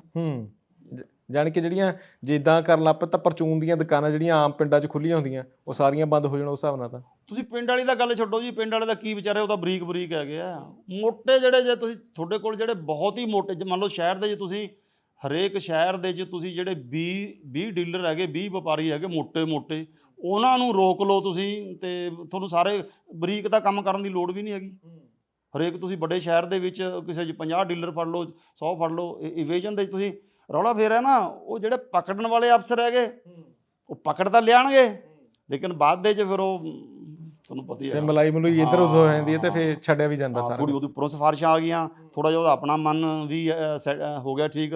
ਤਾਂ ਕੁੱਲ ਮਿਲਾ ਕੇ ਜਿਹੜਾ ਹੈਗਾ ਉਹ ਸਰਕਾਰ ਨੂੰ ਪੱਲੇ ਨਹੀਂ ਜ਼ਿਆਦਾ ਪੈਂਦਾ, ਭਾਵੇਂ ਉਹ ਮੰਤਰੀ ਹੈ, ਭਾਵੇਂ ਉਹ ਅਫਸਰ ਹੈਗਾ। ਜਦੋਂ ਅਸੀਂ ਸਰ ਤੁਹਾਡੀ ਗੱਲ ਕਰੀਏ, ਤੁਸੀਂ ਡਿਪਾਰਟਮੈਂਟ ਦੇ ਵਿੱਚ ਲੰਮਾ ਸਮਾਂ ਹੰਢਾਇਆ ਹੈਗਾ, ਜਦੋਂ ਰੇਡ ਕਰਨ ਜਾਣਾ ਹੁੰਦਾ ਮਨੋਵਸਥਾ ਕੀ ਹੁੰਦੀ ਹੈ ਕਿ ਕਿਸ ਤਰੀਕੇ ਨਾਲ ਰੇਡ ਕਰਨੀ ਹੈ, ਉਹਨੂੰ ਸਫਲ ਬਣਾਉਣਾ ਹੈਗਾ? ਰੇਡ ਸਾਡੇ ਦੋ ਤਰ੍ਹਾਂ ਦੀ ਹੁੰਦੀ ਆ। ਇੱਕ ਤਾਂ ਰੇਡ ਸਾਡੀ ਹੈਗੀ ਆ ਗੁੱਡਸ ਇਨ ਟ੍ਰਾਂਜ਼ਿਟ ਸੇਲ ਟੈਕਸ ਦੇ ਵਿੱਚ, ਜਿਹੜੀਆਂ ਟਰੱਕ ਬਾਹਰੋਂ ਪੰਜਾਬ ਨੂੰ ਆਉਂਦੇ ਆ ਤੇ ਪੰਜਾਬ ਤੋਂ ਬਾਹਰ ਐਕਸਪੋਰਟ ਹੁੰਦੇ ਆ। ਇਹਦਾ ਸੈਕਸ਼ਨ ਇੱਕ ਲੈਦਾ ਹੈ ਗੁੱਡਸ ਇਨ ਟ੍ਰਾਂਜ਼ਿਟ, ਤੇ ਇਹ ਰੋਕਦੇ ਹੈਗੇ। ਇਹਦੇ ਵਿੱਚ ਅਸੀਂ ਰਾਤ ਨੂੰ ਜਾਣਾ, ਦਿਨੇ ਨਹੀਂ ਉਹ ਨਿਕਲਦੀਆਂ ਹੈਗੀਆਂ ਗੱਡੀਆਂ, ਰਾਤ ਨੂੰ ਨਿਕਲਦੀਆਂ। ਸਾਨੂੰ ਇੱਕ ਪੂਰੀ ਗੱਡੀ ਇਨੋਵਾ ਜਿਵੇਂ ਹੈਗੀ ਆ, ਉਹਦੇ ਵਿੱਚ ਇੱਕ ਆਫੀਸਰ ਹੋਏਗਾ, ਡਰਾਈਵਰ ਹੋਏਗਾ, ਇੱਕ ਸੇਵਾਦਾਰ ਹੋਏਗਾ, ਬਾਕੀ 4-5 ਗਨਮੈਨ ਹੋਣਗੇ, ਇੰਸਪੈਕਟਰ ਹੋਏਗਾ, ਠੀਕ ਹੈ ਨਹੀਂ। ਤੋ ਇੰਨੇ ਬੰਦੇ ਜਾਂਦੇ ਆ, ਲੇਕਿਨ ਉਹ ਜਿਹੜਾ ਅਫਸਰ ਹੈਗਾ, ਤੁਹਾਨੂੰ ਦੱਸਿਆ ਨਾ ਹਾਲਾਤ ਕਿਹੋ ਜਿਹੇ ਹੈਗੇ। ਜਾਂ ਤਾਂ ਇਹ ਸਾਰਾ ਸਟਾਫ ਹੀ ਨਾਲ ਰਲਿਆ ਹੋਇਆ 2 ਨੰਬਰੀਆਂ ਦੇ, ਹੁਣ ਜਾਂ ਇਮਾਨਦਾਰ ਹੁਣ ਟਰਾਂਸਪੋਰਟ ਮਾਫੀਆ ਦੇ ਨਾਲ, ਪਾਸਰ ਦੇ ਨਾਲ ਰਲਿਆ ਹੋਇਆ, ਜਾਂ ਤਾਂ ਉਵੇਂ ਵੀ ਆਏ ਮਹੀਨੇ ਦੀ ਸੈਟਿੰਗ ਹੈਗੀ, ਉਹ ਮੇਵਾ ਆ ਜਾਂਦਾ, ਸੇਵਾ ਆਪਣੀ ਕਰ ਜਾਂਦੇ ਆ। ਅੱਛਾ, ਜੇ ਕੋਈ ਇਮਾਨਦਾਰ ਚਾਹੁੰਦਾ ਵੀ ਹੈ ਕੰਮ ਕਰਨਾ, ਉਹਦੇ ਨਾਲ ਵਾਲਾ ਜਿਹੜਾ ਗਨਮੈਨ ਹੈਗਾ, ਸੇਵਾਦਾਰ ਹੈ, ਤੁਰਤ ਫੋਨ ਮਾਰ ਦਿੰਦਾ ਕਿ ਜੀ ਅੱਜ ਅਸੀਂ ਚੈਕਿੰਗ 'ਤੇ ਜਾਵਾਂਗੇ, ਜਾਂ ਤੁਰ ਪਏ ਬਾਹਰ, ਸਾਨੂੰ ਕੋਈ ਵੀ ਨਹੀਂ ਲੱਭਦਾ, ਸਭ ਘਰੇ ਵੜ ਜਾਂਦੇ ਆ।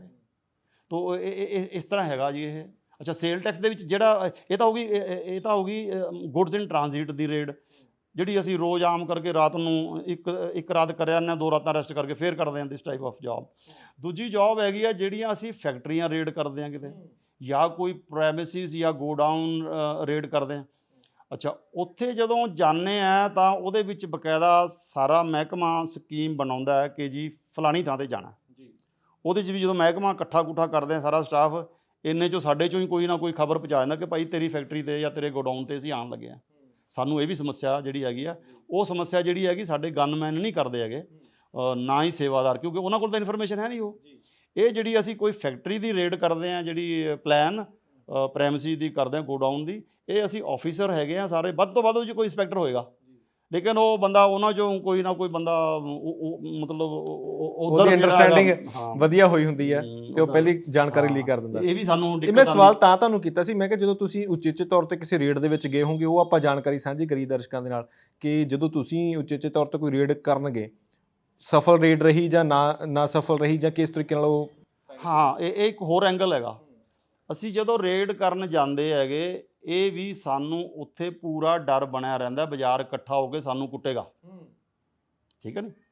ਤੋ ਸਾਡੇ ਨਾਲ ਇਹੋ ਜਿਹੀਆਂ ਵਾਰਦਾਤਾਂ ਆਮ ਹੁੰਦੀਆਂ, ਤੋ ਇਹ ਸਾਨੂੰ ਬੜਾ ਚੁਕੰਨੇ ਹੋ ਕੇ ਉਹਦੀ ਰੇਡ ਕਰਨੀ ਹੁੰਦੀ ਹੈ, ਫਟਾਫਟ ਪਲਾਨ ਕਰਕੇ ਉੱਥੋਂ ਕਾਗਜ਼, ਉਹਦੇ 'ਚ ਰੇਡ 'ਚ ਅਸੀਂ ਇੱਕ ਤਾਂ ਉਹਦਾ ਕਾਗਜ਼ ਪਕੜਦੇ ਹਾਂ, 2 ਨੰਬਰ ਦੇ ਜਿਹੜੇ ਉਹਦੇ ਕਿਤਾਬਾਂ 'ਚ ਨਹੀਂ ਹੈਗੇ, ਕੰਪਿਊਟਰ 'ਚ ਅੱਜ ਕੱਲ੍ਹ 2 ਨੰਬਰ ਹੈ ਵੈਸੇ, ਉਹਦੇ ਕਾਗਜ਼ ਅਸੀਂ ਪਕੜ ਕੇ, ਹੁਣ ਉਹਦੇ ਕੋਲ ਇਤਨਾ ਖਲਾਰਾ ਖਿਲ ਰਿਹਾ ਹੁੰਦਾ, ਸੀ ਆਪਣਾ ਪੂਰਾ ਸਟਾਫ 5 ਇੰਸਪੈਕਟਰ ਹੈ, 5 ਆਫੀਸਰ ਹੈਗੇ, ਉਹ ਰਲ ਮਿਲ ਕੇ ਉਹਦੇ 'ਚੋਂ ਛਾਂਟਦੇ ਆ ਕਿ ਵੀ ਇਤਨੇ ਸਾਰੇ ਖਲਾਰੇ 'ਚੋਂ ਕਿ ਵੀ ਕਿਹੜਾ ਇਹਨਾਂ 'ਚੋਂ ਲੈ ਕੇ ਜਾਈਏ, ਕਿਹੜਾ ਨਾ ਲੈ ਕੇ ਜਾਈਏ। ਉਹ 'ਚੋਂ ਫੜ ਕੇ ਅਸੀਂ ਉਹ ਇਕੱਠਾ ਕਰਕੇ ਉਹ ਆਪਣਾ ਇੱਕ ਫਿਰ ਉਹਦੀ ਲਿਸਟ ਬਣਾਉਣੀ ਹੈ, ਉਹਦੇ ਬਿਆਨ ਲੈਣੇ ਹੈ, ਉਹਦੇ ਸਾਈਨ ਕਰਾਉਣੇ ਆ, ਉਹਨੂੰ ਟਾਈਮ ਲੱਗਦਾ ਹੈਗਾ।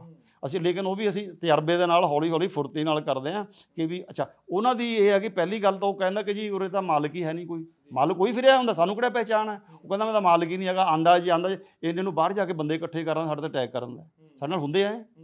ਆਈ ਟੈਲ ਯੂ ਐਨ ਇਨਸੀਡੈਂਟ, ਮੈਂ 1993 ਦੀ ਗੱਲ ਆ, ਗੋਬਿੰਦਗੜ੍ਹ ਅਸੀਂ ਰੇਡ ਕਰਨ ਚਲੇ ਗਏ, ਮੈਂ ਨਵਾਂ ਸੀਗਾ। ਮੈਂ ਸੀਗਾ, 5-6 ਆਫੀਸਰ ਹੋਰ ਸੀਗੇ, 5-6 ਆਫੀਸਰ ਸੀਗੇ, 5-6 ਗੱਡੀਆਂ ਸੀ ਸਾਡੇ ਕੋਲ ਜਿਪਸੀਆਂ, 25-30 ਸਾਡੇ ਕੋਲ ਕਾਰਬਾਈਨਾਂ ਵਾਲੇ ਸੀਗੇ ਬੰਦੇ। ਉੱਥੇ ਜਾ ਕੇ ਅਸੀਂ ਰੇਡ ਕੀਤੀ, ਉਹ ਸਾਰੇ ਉਹਦੇ ਕਾਗਜ਼ ਪੱਤਰ ਜੇ ਕਰਦੇ ਰਹੇ, ਇੰਨੇ ਉਹਨਾਂ ਨੇ ਬਾਜ਼ਾਰ ਇਕੱਠਾ ਕਰ ਲਿਆ, ਸਾਨੂੰ ਤਾਂ ਘੇਰ ਲਿਆ ਤੇ ਉਹਦੇ ਚੋਂ ਅਸੀਂ ਲੈ ਲੂ ਆਏ ਥੋੜ੍ਹਾ ਬਹੁਤਾ, ਲੇਕਿਨ ਇੱਕ ਗੱਡੀ ਉਹਨਾਂ ਨੇ ਫੂਕਤੀ ਸੀਗੀ। ਅੱਛਾ। ਹਾਂ, ਇੱਕ ਗੱਡੀ ਫੂਕਤੀ ਸੀ, ਅਸੀਂ ਬੜੀ ਮੁਸ਼ਕਲ ਨਾਲ ਭੱਜ ਕੇ ਆਏ, ਪਰ ਬਾਅਦ 'ਚ ਕੇਸ ਚੱਲਦਾ ਰਿਹਾ, ਕਈ ਸਾਲ ਚੱਲਦਾ ਰਿਹਾ, ਉਹ ਹਾਈ ਕੋਰਟ ਤੱਕ ਜ਼ਮਾਨਤਾਂ ਨਹੀਂ ਹੋਈਆਂ, ਉਦੋਂ ਵਕੀਲਾਂ ਦੀ ਹੜਤਾਲ, ਸੁਪਰੀਮ ਕੋਰਟ ਤੱਕ ਕੇਸ ਗਿਆ। ਤੋ ਇਹ ਖਤਰੇ ਵਾਲੀ ਕੰਮ। ਰਾਤਾਂ ਨੂੰ ਗੱਡੀਆਂ ਦੇ ਵਿੱਚ ਜਿਹੜਾ ਹੈਗਾ ਉਹ ਪਾਸਰ ਜਿਹੜੇ ਹੈਗੇ ਆ, ਪਾਸਰਾਂ ਦੇ ਨਾਲ ਵੀ ਗਨ ਆਪਣੇ ਉਹ 2 ਨੰਬਰੀਏ ਫਿਰਦਾ। ਮੈਂ ਉਹੀ ਜ਼ਿਕਰ ਕਰਨ ਲੱਗਾ ਸੀ, ਇਹ ਜਿਹੜਾ ਪਾਸਰ ਸ਼ਬਦ ਹੈ ਇਹ ਵੀ ਬੜੀ ਭੂਮਿਕਾ ਨਿਭਾਉਂਦਾ ਵੱਡੀ ਇਸ ਪੂਰੇ ਮਾਮਲੇ ਦੇ ਵਿੱਚ। ਇਹ ਪਾਸਰ ਸ਼ਬਦ ਤੁਸੀਂ 2-3 ਵਾਰੀ ਵਰਤਿਆ, ਇਹਦੇ ਬਾਰੇ ਵੀ ਜ਼ਰੂਰ ਦੱਸਿਓ ਕਿ ਪਾਸਰ ਦੀ ਭੂਮਿਕਾ ਕੀ ਹੁੰਦੀ ਪੂਰੇ ਮਾਮਲੇ 'ਚ। ਉਦਾਹਰਨ ਤੇ ਗੋਬਿੰਦਗੜ੍ਹ ਤੋਂ ਇੱਕ ਲੋਹੇ ਦੇ ਪਾਈਪਾਂ ਦਾ ਟਰੱਕ ਉਹਨੇ ਦਿੱਲੀ ਭੇਜਣਾ ਜਾਂ ਅੱਗੇ ਗੁਜਰਾਤ ਭੇਜਣਾ। ਜੇ ਉਹ ਆਪਣਾ ਬਿੱਲ ਲਾਉਂਦਾ ਹੈ ਵਪਾਰੀ, ਤਾਂ ਉਹਨੂੰ ਸੇਲ ਟੈਕਸ ਵੀ ਦੇਣਾ ਪੈਂਦਾ, ਉਹ ਆਮ ਕਰਕੇ ਦੇਣ ਨੂੰ ਰਾਜੀ ਹੋ ਜਾਂਦਾ ਸੀਗਾ। ਉਹਨੂੰ ਸੈਂਟਰਲ ਐਕਸਾਈਜ਼ ਦੇਣੀ ਪੈਂਦੀ ਹੈ, ਲੇਕਿਨ ਹੁਣ ਉਹ ਕਿਉਂਕਿ ਨਵਾਂ GST ਦੇ ਸੈਂਟਰਲ ਐਕਸਾਈਜ਼ ਤੇ ਸੇਲ ਟੈਕਸ ਇਕੱਠਾ ਹੋ ਗਿਆ, ਯਾਨੀ ਐਨੀਵੇ ਉਹਨੂੰ ਉਹ ਟੈਕਸ ਜਿਹੜਾ ਕਾਫੀ ਹੈਗਾ ਤੇ ਉਹ ਦੇਣਾ ਨਹੀਂ ਚਾਹੁੰਦਾ। ਉਹ ਕਰਦਾ ਕੀ ਹੈ, ਜੇ ਤਾਂ ਉਹ ਆਪਣਾ ਬਿੱਲ ਲਾਏਗਾ ਤਾਂ ਉਹਨੂੰ ਟੈਕਸ ਦੇਣਾ ਪੈਂਦਾ, ਉਹ ਆਪਣਾ ਬਿੱਲ ਨਹੀਂ ਲਾਉਂਦਾ ਹੈਗਾ, ਉਹ ਇੱਕ ਦੂਸਰੇ ਬੰਦੇ ਨੂੰ ਦੇ ਦਿੰਦਾ ਹੈ, ਗੱਡੀ ਸੰਭਾਲ ਦਿੰਦਾ ਹੈ। ਉਸ ਬੰਦੇ ਦੀ ਡਿਊਟੀ ਇੰਨੀ ਹੈ ਕਿ ਉਹ ਗੋਬਿੰਦਗੜ੍ਹ ਤੋਂ ਲੈ ਕੇ ਹਰਿਆਣੇ ਦਾ ਬਾਰਡਰ, ਜਿਹੜਾ ਹਰਿਆਣੇ 'ਚ ਬਾੜ ਕੇ ਪੰਜਾਬ ਟਪਾ ਕੇ ਉਹਨੂੰ ਫੜਾ ਦਿੰਦਾ ਤੇ ਆਪਣੇ ਪੈਸੇ ਲੈ ਲੈਂਦਾ। ਗੋਬਿੰਦਗੜ੍ਹ ਰੋਜ਼ ਦੀ ਬੋਲੀ ਹੁੰਦੀ ਹੈ ਕਿ ਵੀ 1 ਟਨ ਪਾਸਿੰਗ ਦਾ ਅੱਜ ਦਾ ਰੇਟ ਕੀ ਹੈ। ਹਾਂਜੀ, ਉਹ ਬੰਦੇ ਫਿਰ ਆਪਣੀ ਗੱਡੀਆਂ ਦੇ ਨਾਲ ਇੱਧਰ ਉੱਧਰ ਚੈਕਿੰਗ ਕਰਕੇ, ਰਸਤਾ ਸਾਫ਼ ਦੇਖ ਕੇ, ਅਫਸਰਾਂ ਦੀ ਚੈਕਿੰਗ ਕਰਕੇ ਤੇ ਫਿਰ ਉਹ ਗੱਡੀਆਂ ਕੱਢਦੇ ਹੈਗੇ। ਯਾਨੀ ਕਿ 2 ਨੰਬਰ ਦੇ ਕੰਮ ਦੇ ਲਈ ਵੀ ਇੱਕ ਪਾਰਟਿਕੂਲਰ ਸਿਸਟਮ ਬਣਿਆ ਹੋਇਆ ਵੀ ਇੰਨੇ ਪੈਸੇ ਅੱਜ ਦਾ ਰੇਟ ਆ, ਇੰਨਾ ਰੇਟ ਲੈਣਾ ਤੁਸੀਂ। ਸਖਤਾਈ ਹੋ ਜਾਏਗੀ, ਰੇਟ ਵੱਧ ਜਾਏਗਾ, ਤੇ ਜੇ ਕੋਈ ਆਰਾਮ ਨਾਲ ਗੱਡੀਆਂ ਨਿਕਲਦੀਆਂ ਫਿਰ ਉਹ ਘਟ ਜਾਏਗਾ। ਹਾਂਜੀ ਹਾਂ, ਤੋ ਇਹ ਜਿਹੜੇ ਬੰਦੇ ਗੱਡੀਆਂ ਕੱਢਣ ਵਾਲੇ ਆ ਨਾ, ਗਰੰਟੀ ਕਰਨ ਵਾਲੇ, ਮਾਲ ਲੈ ਕੇ ਜਾਣ ਵਾਲੇ, ਅਸੀਂ ਬਾਹਰੋਂ ਸਕ੍ਰੈਪ ਆਉਣੀ ਆ, ਕੋਈ ਹੋਰ ਗੱਡੀ ਆਉਣੀ ਆ, ਜਿਵੇਂ ਪਰਚੂਨ ਦੀ ਗੱਡੀ ਆਉਣੀ ਆ, ਉਹ ਜਿਹੜੇ ਇਹ ਬੰਦੇ ਗਰੰਟੀ ਕਰਦੇ ਆ ਲੰਘਾਉਣ ਦੀ, ਲਿਆਉਣ ਦੀ ਬਗੈਰ ਬਿੱਲ ਤੋਂ, ਤੇ ਇਹਨਾਂ ਨੂੰ ਪਾਸਰ ਕਹਿੰਦੇ ਆ। ਇਹ ਪਾਸਰ ਵੱਡੀ ਭੂਮਿਕਾ ਅਦਾ ਕਰਦੇ ਆ ਪੰਜਾਬ ਦਾ ਟੈਕਸ ਚੋਰੀ ਕਰਨ ਦੇ। ਸਿੰਡੀਕੇਟ ਬਣਾਇਆ ਜੀ ਪੂਰਾ। ਸਿੰਡੀਕੇਟ ਬਣਿਆ। ਇਸ ਪੂਰੇ ਟਨਿਓਰ ਦੇ ਦੌਰਾਨ ਤੁਸੀਂ ਜਦੋਂ ਲੋਕਾਂ 'ਚ ਵਿਚਰਦੇ ਰਹੇ ਹੋ, ਕੰਮ ਕਰਦੇ ਰਹੇ ਹੋ, ਇਹ ਵੀ ਨਹੀਂ ਹੁੰਦਾ ਕਿ ਜਦੋਂ ਇਮਾਨਦਾਰੀ ਨਾਲ ਕੋਈ ਬੰਦਾ ਕੰਮ ਕਰ ਰਿਹਾ ਹੋਵੇ ਉਹ ਜਰਿਆ ਨਹੀਂ ਜਾਂਦਾ, ਫਿਰ ਤੁਹਾਨੂੰ ਵੀ ਖਤਰਾ ਹੋਇਆ ਕਦੀ ਇਸ ਪੂਰੇ ਕੰਮ ਦੇ ਦੌਰਾਨ? ਇੱਥੇ ਪੂਰਾ ਖਤਰਾ ਜੀ, ਮੇਰੇ ਤੇ 2 ਵਾਰੀ ਤਾਂ ਮੇਰੇ ਉੱਪਰ ਅਟੈਕ ਹੋਇਆ ਜੀ, ਮੈਨੂੰ ਮਾਰ ਦੇਣਾ ਸੀਗਾ ਟਰਾਂਸਪੋਰਟਰਾਂ ਨੇ। ਤੋ ਜਦੋਂ ਵੀ ਜਾਂਦੇ ਹੈਗੇ, ਤੇ ਕਿਉਂਕਿ ਰੌਲਾ ਪਤਾ ਕੀ ਹੈਗਾ, ਤੁਹਾਡੇ ਨਾਲ ਜਿਹੜੇ ਗਨਮੈਨ ਹੈਗੇ ਉਹ ਗਨਮੈਨ ਹੈਗੇ ਆ, ਉਹ ਗੋਲੀ ਨਹੀਂ ਚਲਾਉਂਦੇ। ਉਹ ਜਿਹੜਾ ਦੂਜੇ ਮਤਲਬ ਜਿਹੜੇ ਸਾਡੇ ਗਨਮੈਨ ਆ ਉਹ ਸਾਡੇ ਨਹੀਂ ਹੈਗੇ। ਅੱਛਾ, ਉਹ ਦੂਸਰੇ ਦੇ ਆ। ਪਹਿਲੀ ਅੰਡਰਸਟੈਂਡਿੰਗ ਹੈ, ਜਾਣੀ ਕਿ ਰੱਬ ਦੇ ਆਸਰੇ ਹੁੰਦੀ ਸਾਰੀ ਗੇਮ। ਰੱਬ ਨੇ ਬਚਾ ਲਿਆ ਤਾਂ ਬਚਾ ਲਿਆ, ਨਹੀਂ ਤਾਂ ਕੰਮ ਖਤਮ ਹੀ ਹੈ। ਫਿਰ ਸਾਡੇ ਮਹਿਕਮੇ ਦੇ ਆਫੀਸਰ, ਮੇਰੇ ਮਹਿਕਮੇ ਦੇ ਅਫਸਰ ਹੀ ਮੇਰੇ ਖਿਲਾਫ ਇਸ ਤਰ੍ਹਾਂ ਜਿਹੜਾ ਹੈਗਾ ਉਹ ਸਾਰੇ ਵਿੱਚ ਸ਼ਾਮਲ ਹੁੰਦੇ ਆ। ਇਹ ਹੁੰਦਾ ਜੇ ਕੋਈ ਅਫਸਰ ਕਰਨਾ ਚਾਹੁੰਦਾ ਕੰਮ, ਤਾਂ ਜਾਣੀ ਕਿ ਆਪਣੀ ਜ਼ਿੰਮੇਵਾਰੀ ਆਪਣੇ ਹੱਥ ਹੀ ਹੁੰਦੀ ਬੰਦੇ ਦੀ, ਸਵਾਰੀ ਆਪਣੇ ਸੰਭਾਲ ਕੇ ਆਪ ਜ਼ਿੰਮੇਵਾਰ ਹੈ। ਸਰ, ਜਦੋਂ ਤੁਸੀਂ ਕਿਉਂਕਿ ਹੁਣ ਇਸ ਮਹਿਕਮੇ ਦੇ ਵਿੱਚ ਲੰਮਾ ਸਮਾਂ ਹੰਢਾਇਆ ਹੈਗਾ, ਤਾਂ ਤੁਹਾਨੂੰ ਕੀ ਲੱਗਦਾ ਕਿ ਅੱਜ ਦੀਆਂ ਸਰਕਾਰਾਂ ਜਿਹੜੀਆਂ ਦਾਅਵੇ ਕਰਦੀਆਂ ਕਿ ਅਸੀਂ ਇਮਾਨਦਾਰੀ ਦੀ ਗੱਲ ਕਰਦੇ ਹਾਂ, ਕਿਹੜੀਆਂ ਕਦਮ ਚੁੱਕ ਲੈਣੇ ਚਾਹੀਦੇ ਕਿ ਤਾਂ ਜੋ ਇਸ ਵੇਲੇ ਵੀ ਜਿਹੜਾ ਵੱਡਾ ਖੂਰਾ ਲੱਗ ਰਿਹਾ ਉਹਨੂੰ ਕਿਸੇ ਨਾ ਕਿਸੇ ਤਰੀਕੇ ਰੋਕਿਆ ਜਾਵੇ, ਤਾਂ ਜੋ ਪੰਜਾਬ ਦਾ ਨੁਕਸਾਨ ਜਿਹੜਾ ਹੋ ਰਿਹਾ, ਅਲਟੀਮੇਟਲੀ ਪੰਜਾਬ ਦਾ ਨੁਕਸਾਨ ਹੋ ਰਿਹਾ। ਪੰਜਾਬ ਦੇ ਵਿੱਚ ਜੇ ਉਹ ਸਾਰਾ ਜਿਹੜਾ ਵੀ ਟੈਕਸ ਹੈਗਾ ਉਹ ਇਕੱਠਾ ਹੋਊਗਾ ਤਾਂ ਆਪਣੇ ਆਪ ਦੇ ਵਿੱਚ ਪੰਜਾਬ ਜਿਹੜਾ ਉਹ ਖੁਸ਼ਹਾਲ ਸੂਬਾ ਬਣ ਜੂਗਾ, ਕਿਉਂਕਿ ਇੱਕ ਟਰਮ ਚੱਲ ਰਹੀ ਹੈ ਨਾ ਅੱਜ ਕੱਲ੍ਹ ਕਿ ਪੰਜਾਬ ਨੂੰ ਖੁਸ਼ਹਾਲ ਬਣਾਉਣਾ, ਤਾਂ ਖੁਸ਼ਹਾਲ ਤਾਂ ਆਪਣੇ ਆਪ ਹੋ ਜੂਗਾ ਜਦੋਂ ਟੈਕਸ ਵੱਡੇ ਪੱਧਰ 'ਤੇ ਆ ਜੂਗਾ।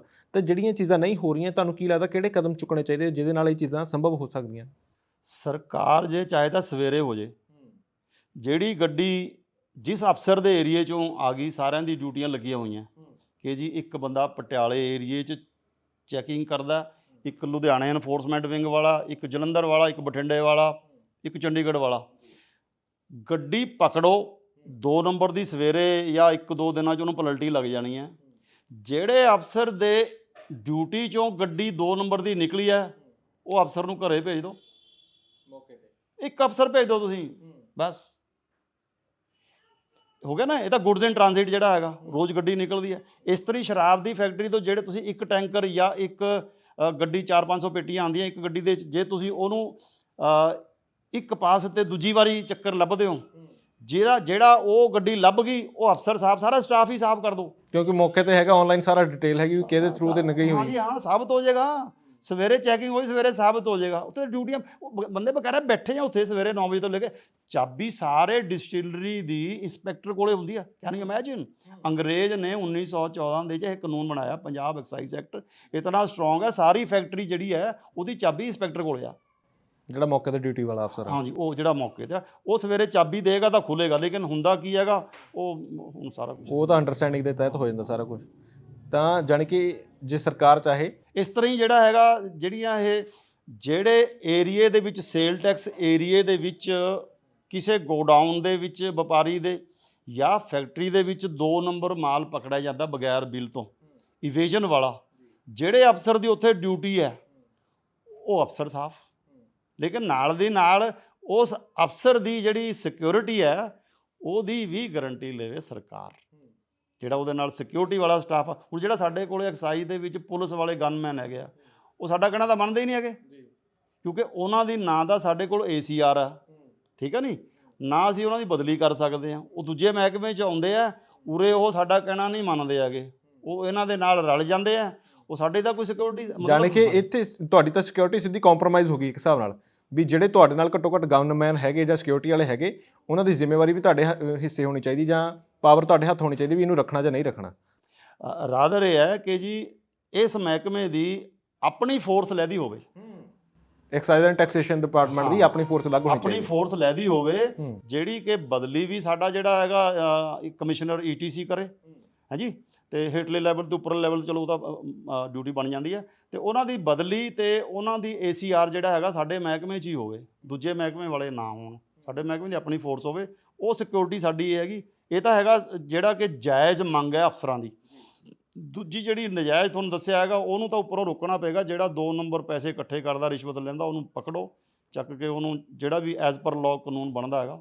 ਸਰ ਇਹ ਡਿਪਾਰਟਮੈਂਟ ਦੇ ਵਿੱਚ ਇਹ ਵੀ ਚਰਚਾ ਰਹਿੰਦੀ ਕਿ ਜਿੱਦਾਂ ਤੁਸੀਂ ਅਫਸਰ ਦੇ ਤੌਰ ਤੇ ਇੰਨਾ ਸਮਾਂ ਕੰਮ ਕੀਤਾ, ਵੀ ਕਹਿੰਦੇ ਅਫਸਰ ਕੁਝ ਸਮੇਂ ਲਈ ਬਣਦਾ ਤੇ ਜਾਇਦਾਦ ਇੰਨੀ ਬਣ ਜਾਂਦੀ ਹੈ, ਉਹਦਾ ਕੋਈ ਹਿਸਾਬ ਨਹੀਂ, ਤੇ ਉਸ ਤੋਂ ਬਾਅਦ ਕੋਈ ਉਹਦੇ ਬਾਰੇ ਜਾਂਚ ਵੀ ਨਹੀਂ ਹੁੰਦੀ ਵੀ ਇਹਦੀ ਜਾਇਦਾਦ ਇੰਨੀ ਇਹ ਕਿੱਥੋਂ ਬਣ ਗਈ, ਇਹਦੇ ਅਸਾਸਿਆਂ ਤੋਂ ਬਾਅਦ ਜਾਇਦਾਦ ਬਣਾਈ ਫਿਰਦਾ ਹੈ।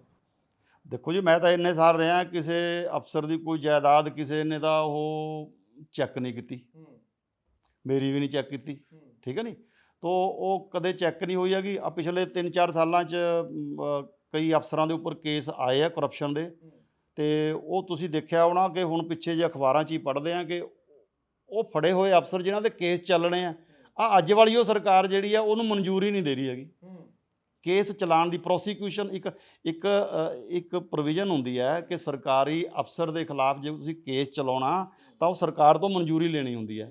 ਉਹ ਸਰਕਾਰ ਮਨਜ਼ੂਰੀ ਨਹੀਂ ਦਿੰਦੀ, ਉਹ ਅਫਸਰ ਹੀ ਬੈਠੇ, ਅਫਸਰ ਵਿੱਚੋਂ ਮੰਤਰੀ ਬੈਠੇ ਸਾਰੇ, ਹਾਂ ਸੈਟਿੰਗ ਅੰਡਰਸਟੈਂਡਿੰਗ ਕਰੀ ਜਾਂਦੇ। ਸਰ ਇੱਕ ਬੜੀ ਅਹਿਮ ਚੀਜ਼, ਮੈਂ ਇੱਦਾਂ ਹੀ ਜਿੱਦਾਂ ਤੁਹਾਡੇ ਨਾਲ ਅੱਜ ਗੱਲਬਾਤ ਕਰ ਰਹੇ, ਇੱਕ ਅਫਸਰ ਦੇ ਨਾਲ ਇੱਦਾਂ ਹੀ ਬੈਠਾ ਸੀ, ਉਹਨਾਂ ਨੇ ਇੱਕ ਜ਼ਿਕਰ ਕੀਤਾ, ਕਹਿੰਦੇ ਕਿ ਠੇਕੇਦਾਰ ਦੀ ਬੜੀ ਭੂਮਿਕਾ ਹੁੰਦੀ ਹੈ। ਕਹਿੰਦੇ ਕਿ ਠੇਕੇਦਾਰ ਦੀ ਅੰਡਰਸਟੈਂਡਿੰਗ ਸਰਕਾਰ ਨਾਲ ਹੁੰਦੀ ਹੈ, ਤੇ ਸਰਕਾਰ ਕਿਹੜੀ ਬਣਨੀ ਆ ਉਹ ਠੇਕੇਦਾਰ ਦੀ ਭੂਮਿਕਾ ਹੁੰਦੀ ਹੈ, ਤੇ ਜਦੋਂ ਸਰਕਾਰ ਬਣ ਜਾਂਦੀ ਹੈ ਉਹ ਠੇਕੇਦਾਰ ਆਪਣੇ ਹਿਸਾਬ ਨਾਲ ਕੰਮ ਕਰਵਾਉਂਦਾ ਸਰਕਾਰ ਤੋਂ। ਮੰਨਦੇ ਹੋ ਕਿ ਇਹੀ ਕਾਰਨ ਹੈ ਕਿ ਬਹੁਤ ਸਾਰੀਆਂ ਚੀਜ਼ਾਂ ਜਿਹੜੀਆਂ ਨੇ ਸਰਕਾਰੀ ਤੌਰ ਤੇ ਹੱਲ ਨਹੀਂ ਹੋ ਪਾਉਂਦੀਆਂ? ਪੈਸਾ ਲੱਗਾ ਹੁੰਦਾ ਨਾ ਪਿੱਛੇ। ਦੇਖੋ ਪੂਰਾ ਤੇ ਨਹੀਂ ਕਿਹਾ ਜਾ ਸਕਦਾ, ਲੇਕਿਨ ਉਹ ਇੱਕ ਮਨੀ ਪਾਵਰ ਹੈਗੀ ਹੈ, ਪੈਸਾ ਹੈਗਾ ਉਹ, ਤੇ ਉਹ ਠੇਕੇਦਾਰ ਕਈ ਵਾਰੀ ਇਤਨੇ ਤਾਕਤਵਰ ਹੋ ਜਾਂਦੇ। ਤੁਸੀਂ ਦੇਖੇ ਹੋਣੇ ਕਿ ਉਹਨਾਂ ਨੇ ਜਿਹੜੇ ਪਹਿਲਾਂ ਠੇਕੇਦਾਰ ਸੀਗੇ, ਕਰਿੰਦੇ ਸੀਗੇ, ਥੋੜਾ ਹੋਰ ਵੱਧ ਕੇ ਠੇਕੇਦਾਰ ਹੋ ਗਏ, ਠੇਕੇਦਾਰ ਵੱਧ ਕੇ ਫੈਕਟਰੀਆਂ ਲਾ ਲਈਆਂ, ਹੋਰ ਵੱਧ ਗਏ ਉਹ MLA ਬਣ ਗਏ, ਮੰਤਰੀ ਬਣ ਗਏ। ਤੋ ਉਹਨਾਂ ਦੇ ਖਿਲਾਫ ਇੱਕ ਮੁਲਾਜ਼ਮ ਕੀ ਕਾਰਵਾਈ ਕਰ ਲੇਗਾ? ਹੁਣ ਮੈਂ ਤੁਹਾਨੂੰ ਇਹ ਦੱਸਦਾ ਕਿ ਇੱਕ ਵਾਰੀ ਅਸੀਂ ਇੱਕ ਗੱਡੀ ਫੜ ਲਈ, ਗੱਡੀ ਫੜ ਕੇ ਐਵੇਂ ਕੈਜੂਅਲੀ ਪਕੜ ਲਈ। ਉਹ ਐਂ ਲੱਗਦਾ ਸੀ ਵੀ ਗੱਡੀ ਤੇ 2 ਵਾਰੀ ਜਾ ਰਿਹਾ, ਕੱਲ੍ਹ ਦਾ ਪਾਸ ਸੀ, ਜਿਵੇਂ ਅੱਜ ਪਕੜ ਲਈ ਗੱਡੀ। ਉਹ ਗੱਡੀ ਪਕੜ ਲਈ, ਉਸ ਤੋਂ ਬਾਅਦ ਪਤਾ ਲੱਗਿਆ ਕਿ ਜੀ ਉਹ ਗੱਡੀ ਜਿਹੜੀ ਸਾਡੀ ਹੈਗੀ ਉਹ ਸਾਡੇ ਉਹ ਬੜੇ ਮੰਤਰੀ ਦੀ ਹੈ। ਅੱਛਾ, ਮੁੱਖ ਮੰਤਰੀ ਦੀ ਸਮਝ ਲਓ, ਠੀਕ ਹੈ ਨਹੀਂ। ਤੇ ਉਹ ਮੈਨੂੰ ਕਹਿੰਦੇ ਜੀ ਇਹ ਕਹਿੰਦੇ ਤੁਸੀਂ ਐਂ ਕੀ ਕਰ ਲਿਆ? ਤੇ ਮੈਂ ਕਿਹਾ ਵੀ ਇਹ ਤਾਂ ਹੁਣ ਗਲਤ ਹੈਗਾ। ਤੇ ਕਹਿੰਦੇ, ਮੈਂ ਕਿਹਾ ਤੁਸੀਂ ਕਿਸੇ ਹੋਰ ਅਫਸਰ ਤੋਂ ਆਪਣੇ ਟਰਾਂਸਫਰ ਕਰਾ ਲਓ, ਇਹ ਕਰ ਲਓ। ਕਹਿੰਦੇ ਨਾ ਜੀ, ਕਹਿੰਦੇ ਫਿਰ ਤਾਂ ਕਹਿੰਦੇ ਜੇ ਜਮੀ ਠੀਕ ਹੋ ਜਾਏਗਾ। ਉਹ ਮੈਂ ਉਹਨਾਂ ਦੀ ਫੈਕਟਰੀ ਚੈੱਕ ਕਰਕੇ ਆਇਆ, ਬੋਟਲਿੰਗ ਪਲਾਂਟ ਚੈੱਕ ਕਰਕੇ ਆਇਆ ਸੀਗਾ ਉਹ। ਹਾਲਾਂਕਿ ਉਹ ਮੈਨੂੰ ਜੈਨੂਨ ਲੱਗਦਾ ਸੀ ਕੇਸ, ਤੇ ਮੈਂ ਉਹ ਗੱਡੀ ਤਾਂ ਛੱਡਤੀ, ਲੇਕਿਨ ਉੱਥੇ ਫੈਕਟਰੀ ਦੇ 'ਚ ਸਾਰਾ ਕੰਮ 2 ਨੰਬਰ ਹੀ ਹੋ ਰਿਹਾ। ਤੁਹਾਨੂੰ ਮੈਂ ਦੱਸਦਾ ਕਿ ਵੀ ਐਕਸਾਈਜ਼ ਦੇ ਵਿੱਚ ਜਿਤਨੀ ਸ਼ਰਾਬ ਬਣ ਕੇ ਨਿਕਲਦੀ ਹੈ ਟੈਂਕਰ ਦੇ ਵਿੱਚ ਪੈਂਦੀ ਹੈ ਜਾਂ ਬੋਤਲ ਦੇ ਵਿੱਚ ਪੈਂਦੀ ਹੈ, ਬਣਨ ਤੋਂ ਲੈ ਕੇ ਬੋਤਲ ਤੱਕ ਟੈਂਕਰ ਤੱਕ ਰਸਤੇ ਦੇ ਵਿੱਚ ਸਾਰੀ ਪਾਈਪਲਾਈਨ ਸੀਲ ਬੰਦ ਹੁੰਦੀ ਹੈ। 10-10 ਫੁੱਟ ਦੇ ਪਾਈਪ ਫਲੈਂਚ ਲੱਗਿਆ, ਨਟ ਕਸਿਆ, ਉੱਪਰ ਸੀਲ ਲੱਗੀ ਹੁੰਦੀ ਹੈ। ਠੀਕ ਹੈ ਨਹੀਂ, ਨਿਕਲਦਾ ਕੋਈ ਚਾਂਸ ਨਹੀਂ। ਹਾਂ, ਮਤਲਬ ਹੀ ਨਹੀਂ, ਕਿਤੋਂ ਵੀ ਤੁਸੀਂ ਪਊਆ ਨਹੀਂ ਕੱਢ ਸਕਦੇ। ਲੇਕਿਨ ਮੈਂ ਸਾਰੀਆਂ ਫੈਕਟਰੀਆਂ ਚੈੱਕ ਕੀਤੀਆਂ, ਬੋਟਲਿੰਗ ਪਲਾਂਟ ਚੈੱਕ ਕੀਤੇ ਆ। ਹੁਣ ਤੁਹਾਨੂੰ ਮੈਂ ਮੰਤਰੀ ਦੀ ਉਹ ਗੱਲ ਕਰੀ ਹੈਗੀ, ਕਿਤੇ ਮਰਜ਼ੀ ਚਲੇ ਜਾਓ, ਸਭ ਨੇ ਚੋਰ ਪਾਈਪ ਲਾਏ ਹੋਏ ਆ। ਉਹ ਸਿੱਧੇ ਜਿਹੜੇ ਹੈਗੇ ਆ ਜਿੱਥੇ ਦੀ ਉਹ ਮਤਲਬ ਸਿੱਧੋਂ ਬਣਨ ਤੋਂ ਲੈ ਕੇ ਸਿੱਧਾ ਬੋਟਲਿੰਗ ਪਲਾਂਟ ਤੱਕ ਜਿਹੜੇ ਹੈਗੇ ਆ, ਉਹ ਸਿੱਧੇ ਉੱਥੇ ਲਿਜਾ ਕੇ ਆਪਣੀ ਬੋਟਲਿੰਗ ਕਰੀ ਜਾਂਦੇ ਆ। ਜਿਹੜੀ ਮਹਿਕਮੇ ਨੂੰ ਦਿਖਾਣੀ ਆ ਉਹ ਲਾਈਨ ਲੈਦੀ ਆ, ਉੱਧਰੋਂ ਭਰ ਕੇ ਟੈਂਕਰ ਵੀ ਭਰੀ ਜਾਂਦੇ ਆ, ਬੋਟਲਿੰਗ ਕਰਕੇ ਵੀ ਜਾਈ ਜਾਂਦੀ ਹੈ। ਹਰ ਤਰ੍ਹਾਂ ਨਾਲ ਇਹੀ ਕੰਮ। ਇਹ ਜਿਹੜੀ 2 ਨੰਬਰ ਦੀ ਸ਼ਰਾਬ ਬਣ ਕੇ ਇੱਦਾਂ ਵਿਕ ਰਹੀ ਸਰ, ਇਹਦਾ ਕਿੰਨਾ ਕੁ ਨੁਕਸਾਨ ਹੁੰਦਾ ਉਹਦਾ ਤੁਹਾਡੇ ਹਿਸਾਬ ਨਾਲ? ਉਹ ਤਾਂ ਦੇਖੋ ਜੀ, ਆਪਾਂ ਪਹਿਲਾਂ ਗੱਲ ਕਰ ਚੁੱਕੇ ਹਾਂ ਕਿ ਪੰਜਾਬ ਦੇ ਵਿੱਚ ਤਾਂ ਹੁਣ ਅੱਜ ਦੀ ਪੋਜੀਸ਼ਨ ਜਿਹੜੀ ਹੈਗੀ ਆ, ਜਿਤਨੀ ਲੋਕਾਂ ਨੇ ਪੀ ਸਕਣੀ ਸੀ ਉਹਦਾ ਐਡਵਾਂਸ ਟੈਕਸ ਲਿਆ ਹੋਇਆ। ਜਦੋਂ ਪੰਜਾਬ ਦੇ ਵਿੱਚ ਲਾਗਤ ਜ਼ਿਆਦਾ ਸੀ, ਪੀ ਜ਼ਿਆਦਾ ਜਾਂਦੀ ਸੀ ਤੇ ਕੋਟਾ ਘੱਟ ਐਡਵਾਂਸ ਟੈਕਸ ਲੈਂਦੇ ਸੀ, ਉਦੋਂ ਫਿਰ ਉਹ ਫੈਕਟਰੀ ਤੋਂ 2 ਨੰਬਰ ਚੱਕ ਲੈਂਦੇ ਸੀ। ਲੇਕਿਨ ਅੱਜ ਮੇਰਾ ਖਿਆਲ ਹੈ 4-5 ਸਾਲ ਪਹਿਲਾਂ ਤਾਂ ਇਹੋ ਜਿਹੀ ਪੋਜੀਸ਼ਨ ਨਹੀਂ ਸੀਗੀ। ਤੋ ਇੱਥੇ ਜਿਹੜਾ ਕੋਟਾ ਇੰਨਾ ਸਰਕਾਰ ਨੇ ਐਡਵਾਂਸ ਟੈਕਸ ਲੈ ਕੇ ਵਧਾ ਕੇ ਇੰਨਾ ਕੁ ਕੋਟਾ ਕਰਿਆ ਸੀਗਾ ਕਿ ਵੀ ਉਹ ਕੋਟਾ ਜਿਹੜੇ ਟੈਕਸ ਦਿੱਤੀ ਹੋਈ ਸੀ ਉਹੀਓ ਨਹੀਂ ਸੀ ਵਿਕਦੀ। It's interesting to tell you ਕਿ ਵੀ ਇੱਕ ਵਾਰੀ ਮੈਂ ਗੱਡੀ ਫੜ ਲਈ ਕਿਤੇ ਇੱਥੇ ਘਨੌਰ ਦੇ ਗੇੜੇ 'ਚ, ਮੈਂ ਗੱਡੀ ਫੜ ਕੇ ਦਫ਼ਤਰ ਲਿਆਇਆ। ਬਾਅਦ ਦੇ ਪਤਾ ਲੱਗਿਆ ਕਿ ਵੀ ਉਹ ਗੱਡੀ ਗੁਜਰਾਤ ਜਾ ਰਹੀ ਸੀ ਤੇ ਉਹ ਸ਼ਰਾਬ ਦਾ ਟਰੱਕ ਜਿਹੜਾ ਇੱਥੇ ਨਹੀਂ ਵਿਕਿਆ, ਟੈਕਸ ਆਇਆ ਹੋਇਆ 1 ਨੰਬਰ ਦਾ, ਉਰੇ ਵਿਕਿਆ ਨਹੀਂ, ਉੱਥੋਂ ਗੱਡੀ ਗੁਜਰਾਤ ਗਈ ਆ। ਔਰ ਮਤਲਬ ਇਸ ਤਰ੍ਹਾਂ ਹੀ ਜਾਂਦੀਆਂ ਸੀਗੀਆਂ। ਤੋ ਇਹ ਇੱਕ ਹੋਰ ਤਰ੍ਹਾਂ ਦਾ, ਤੋ ਪੰਜਾਬ ਦੇ ਵਿੱਚ ਐਕਸਾਈਜ਼ ਦੇ ਵਿੱਚੋਂ ਹੋਰ ਪੈਸਾ ਕਮਾਉਣਾ ਇਤਨਾ ਆਸਾਨ ਨਹੀਂ ਹੈ ਸਰ। ਇੱਕ ਤੁਸੀਂ ਉਹ ਵੀ ਜ਼ਿਕਰ ਕਰ ਰਹੇ ਸੀ ਕਿ ਆਈਟੀਸੀ ਇਹ ਬੜੀ ਮੈਨੂੰ ਲੱਗਦਾ ਕਿ ਇਹ ਲੋਕਾਂ ਨੂੰ ਬੜੀ ਸਮਝਣ ਵਾਲੀ ਚੀਜ਼ ਹੈ। ਇਹਦੇ ਵਿੱਚ ਵੀ ਕਹਿੰਦੇ ਕਿ ਇੱਦਾਂ ਜਾਣੀ ਕਿ ਨਾ ਤਾਂ ਕਿ ਵੇਲੇ ਉਹ ਕੋਈ ਚੀਜ਼ ਭੇਜਦੇ ਆ, ਨਾ ਕੋਈ ਆਪਣਾ ਖਰਚਾ ਕਰਦੇ ਆ, ਪਰ ਕਮਾਈ ਸਰਕਾਰ ਦੇ ਖਜ਼ਾਨੇ 'ਚੋਂ ਕਰੀ ਜਾਂਦੇ। ਇਹ ਬੜਾ ਮੈਨੂੰ ਲੱਗਦਾ ਕਿ ਇੰਟਰਸਟਿੰਗ ਜਿਹਾ ਇੱਕ ਫੈਕਟ ਹੈਗਾ ਇਹ ਜੀ। ਤੁਹਾਨੂੰ ਮੈਂ ਆਈਟੀਸੀ ਹੁੰਦਾ ਇਨਪੁਟ ਟੈਕਸ ਕ੍ਰੈਡਿਟ, ਇਹ ਪਹਿਲਾਂ ਸਾਡੇ ਵੈਟ 'ਚ ਵੀ ਆਇਆ ਸੀਗਾ। ਪਹਿਲਾਂ ਸੇਲ ਟੈਕਸ 'ਚ ਨਹੀਂ, ਜਨਰਲ ਸੇਲ ਟੈਕਸ 'ਚ ਨਹੀਂ ਸੀਗਾ। ਫਿਰ 2005-6 ਦੇ ਵਿੱਚ ਵੈਟ ਆਇਆ, ਉਹਦੇ ਵਿੱਚ ਸੀਗਾ ਇਹ। ਅੱਜ ਕੱਲ੍ਹ GST ਹੈ, ਉਹਦੇ ਵਿੱਚ ਵੀ ਹੈਗਾ। ਇਨਪੁਟ ਟੈਕਸ ਕ੍ਰੈਡਿਟ ਹੈਗਾ, ਇੱਕ ਮਾਲ ਫੈਕਟਰੀ ਤੋਂ ਚੱਲਦਾ, ਥੋਕ ਵਾਲਾ, ਪਰਚੂਨ ਵਾਲਾ, ਚੌਥੇ ਪੰਜਵੇਂ ਥਾਂ 'ਤੇ ਚੱਲਿਆ ਜਾਂਦਾ। ਅਸੀਂ ਪੰਜਵੇਂ ਬੰਦੇ ਰਿਟੇਲ ਵਾਲੇ ਨੂੰ ਮਾਲ ਚੈੱਕ ਕਰਦੇ ਹਾਂ, ਉਹਦੇ ਕੋਲੇ 1 ਕਰੋੜ ਦਾ ਮਾਲ ਲੱਭਦੇ ਆ। ਉਹਨੂੰ ਕਹਿੰਦੇ ਵੀ ਟੈਕਸ ਦਿਖਾ ਦਿੱਤਾ ਕਿ ਨਹੀਂ। ਉਹ ਕਹਿੰਦਾ ਜੀ ਮੈਂ ਇਹਦੇ ਪਰ ਨਾ, ਅਸੀਂ ਉਹਨੂੰ ਟੈਕਸ ਮੰਗਦੇ ਆ ਕਿ ਵੀ ਟੈਕਸ ਦੇ। ਉਹ ਕਹਿੰਦਾ ਜੀ ਮੈਂ ਟੈਕਸ ਦਾ ਦੇਵਾਂਗਾ, ਰਿਟਰਨਾਂ ਦੇ ਭਰਦਾ। ਉਹ ਕਹਿੰਦਾ ਜੀ ਪਰ ਮੈਂ ਇਹਦਾ ਟੈਕਸ ਪਿੱਛੇ ਦੇ ਆਇਆ, ਜਿਸ ਤੋਂ ਮੈਂ ਥੋਕ ਵਾਲੇ ਤੋਂ ਲੈ ਕੇ ਆਇਆ।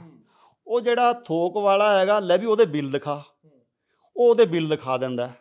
ਯਾਨੀ ਉਹ ਜਿਹੜਾ ਕਰੋੜ ਦੇ ਉੱਪਰ ਉਹਨੇ 5 ਲੱਖ ਟੈਕਸ ਪਿੱਛੇ ਦੇ ਕੇ ਆ, ਉਹ ਪਿੱਛੇ ਜੇ ਬਿੱਲ ਦਿਖਾ ਦਿੰਦਾ। ਜੇ ਬਿੱਲ ਅਸਲੀ ਹੈਗੇ ਤਾਂ ਉਹ ਸਮਝ ਲਓ ਸਹੀ ਹੈਗਾ। ਉਹ ਅੱਗੇ ਜਿਹੜਾ ਹੈਗਾ ਫੈਕਟਰੀ ਤੋਂ ਲੈ ਕੇ 3-4 ਦੀ ਚੇਨ ਜਿਵੇਂ ਹੈਗੇ, ਉਹ ਅਗਲਾ ਪਿਛਲਾ ਬਿੱਲ ਦਿਖਾ ਦਿੰਦਾ, ਉਹ ਪਿਛਲਾ ਬਿੱਲ ਦਿਖਾ ਦਿੰਦਾ, ਸਰਕਾਰ ਨੂੰ ਟੈਕਸ ਆ ਜਾਂਦਾ। ਲੇਕਿਨ ਇਹ ਤਾਂ ਹੈਗਾ 1 ਨੰਬਰ। ਇਹਦੇ ਵਿੱਚ ਜਿਹੜੀ ਹੈਗੀ ਇੱਕ ਸ਼ਰਾਰਤ ਇਹ ਕਰਦੇ ਆ ਕਿ ਜੀ ਇਹ ਜਿਹੜਾ ਬੰਦਾ ਹੈਗਾ 1 ਕਰੋੜ ਦਾ ਅਸੀਂ ਮਾਲ ਜਦੋਂ ਇਹਦੇ ਕੋਲੇ ਜਾਂਦੇ ਆ, ਉਹਨੂੰ ਕਹਿੰਦੇ ਕਿ ਵੀ ਦਿਖਾ ਤੂੰ ਇਹ ਟੈਕਸ ਦੇ ਸਾਨੂੰ। ਉਹ ਟੈਕਸ ਨਹੀਂ ਨਾ ਭਰਦਾ ਹੈਗਾ।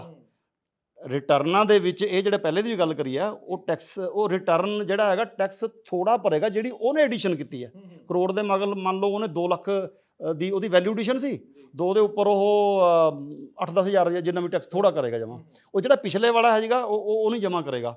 ਉਹਨੂੰ ਪੁੱਛਦੇ ਆ ਕਿ ਵੀ ਟੈਕਸ ਦੇ, ਉਹ ਕਹਿੰਦਾ ਮੈਂ ਪਿੱਛੇ ਦੇ ਆਇਆ। ਕਿ ਵੀ ਯਾਰ ਐਂ ਤਾਂ ਨਹੀਂ ਹੈਗਾ, ਮੈਂ ਸਾਨੂੰ ਉਹਦਾ ਉਹ ਦਿਖਾ, ਹਾਂ ਕੋਈ ਸਬੂਤ ਦਿਖਾ। ਉਹਦਾ ਸਬੂਤ ਹੁੰਦਾ ਪਿਛਲਾ ਬਿੱਲ, ਉਹ ਪਿਛਲਾ ਬਿੱਲ ਦਿਖਾ ਦਿੰਦਾ। ਲੇਕਿਨ ਉਹ ਪਿਛਲਾ ਬਿੱਲ ਜਾਲੀ ਹੁੰਦਾ, ਨਕਲੀ ਬਣਾਇਆ ਹੁੰਦਾ। ਉਸ ਨਾਂ ਦੀ ਕੋਈ ਫਰਮ ਹੀ ਨਹੀਂ ਹੁੰਦੀ, ਜਾਂ ਉਹ ਸਿਰਫ ਸਕੂਟਰ 'ਚ ਫਰਮ ਹੁੰਦੀ ਹੈ। ਉਹ ਪੈਸੇ ਦੇ ਕੇ ਬੰਦੇ, ਸਾਡੇ ਮਹਿਕਮੇ ਵਾਲੇ ਉਹ ਪਾਸ ਕਰ ਦਿੰਦੇ ਨਹੀਂ, ਸਾਡੇ ਮਹਿਕਮੇ ਵਾਲੇ ਉਹਨੂੰ ਲਾਇਸੈਂਸ ਦਿੰਦੇ ਆ, that we call RC, registration certificate.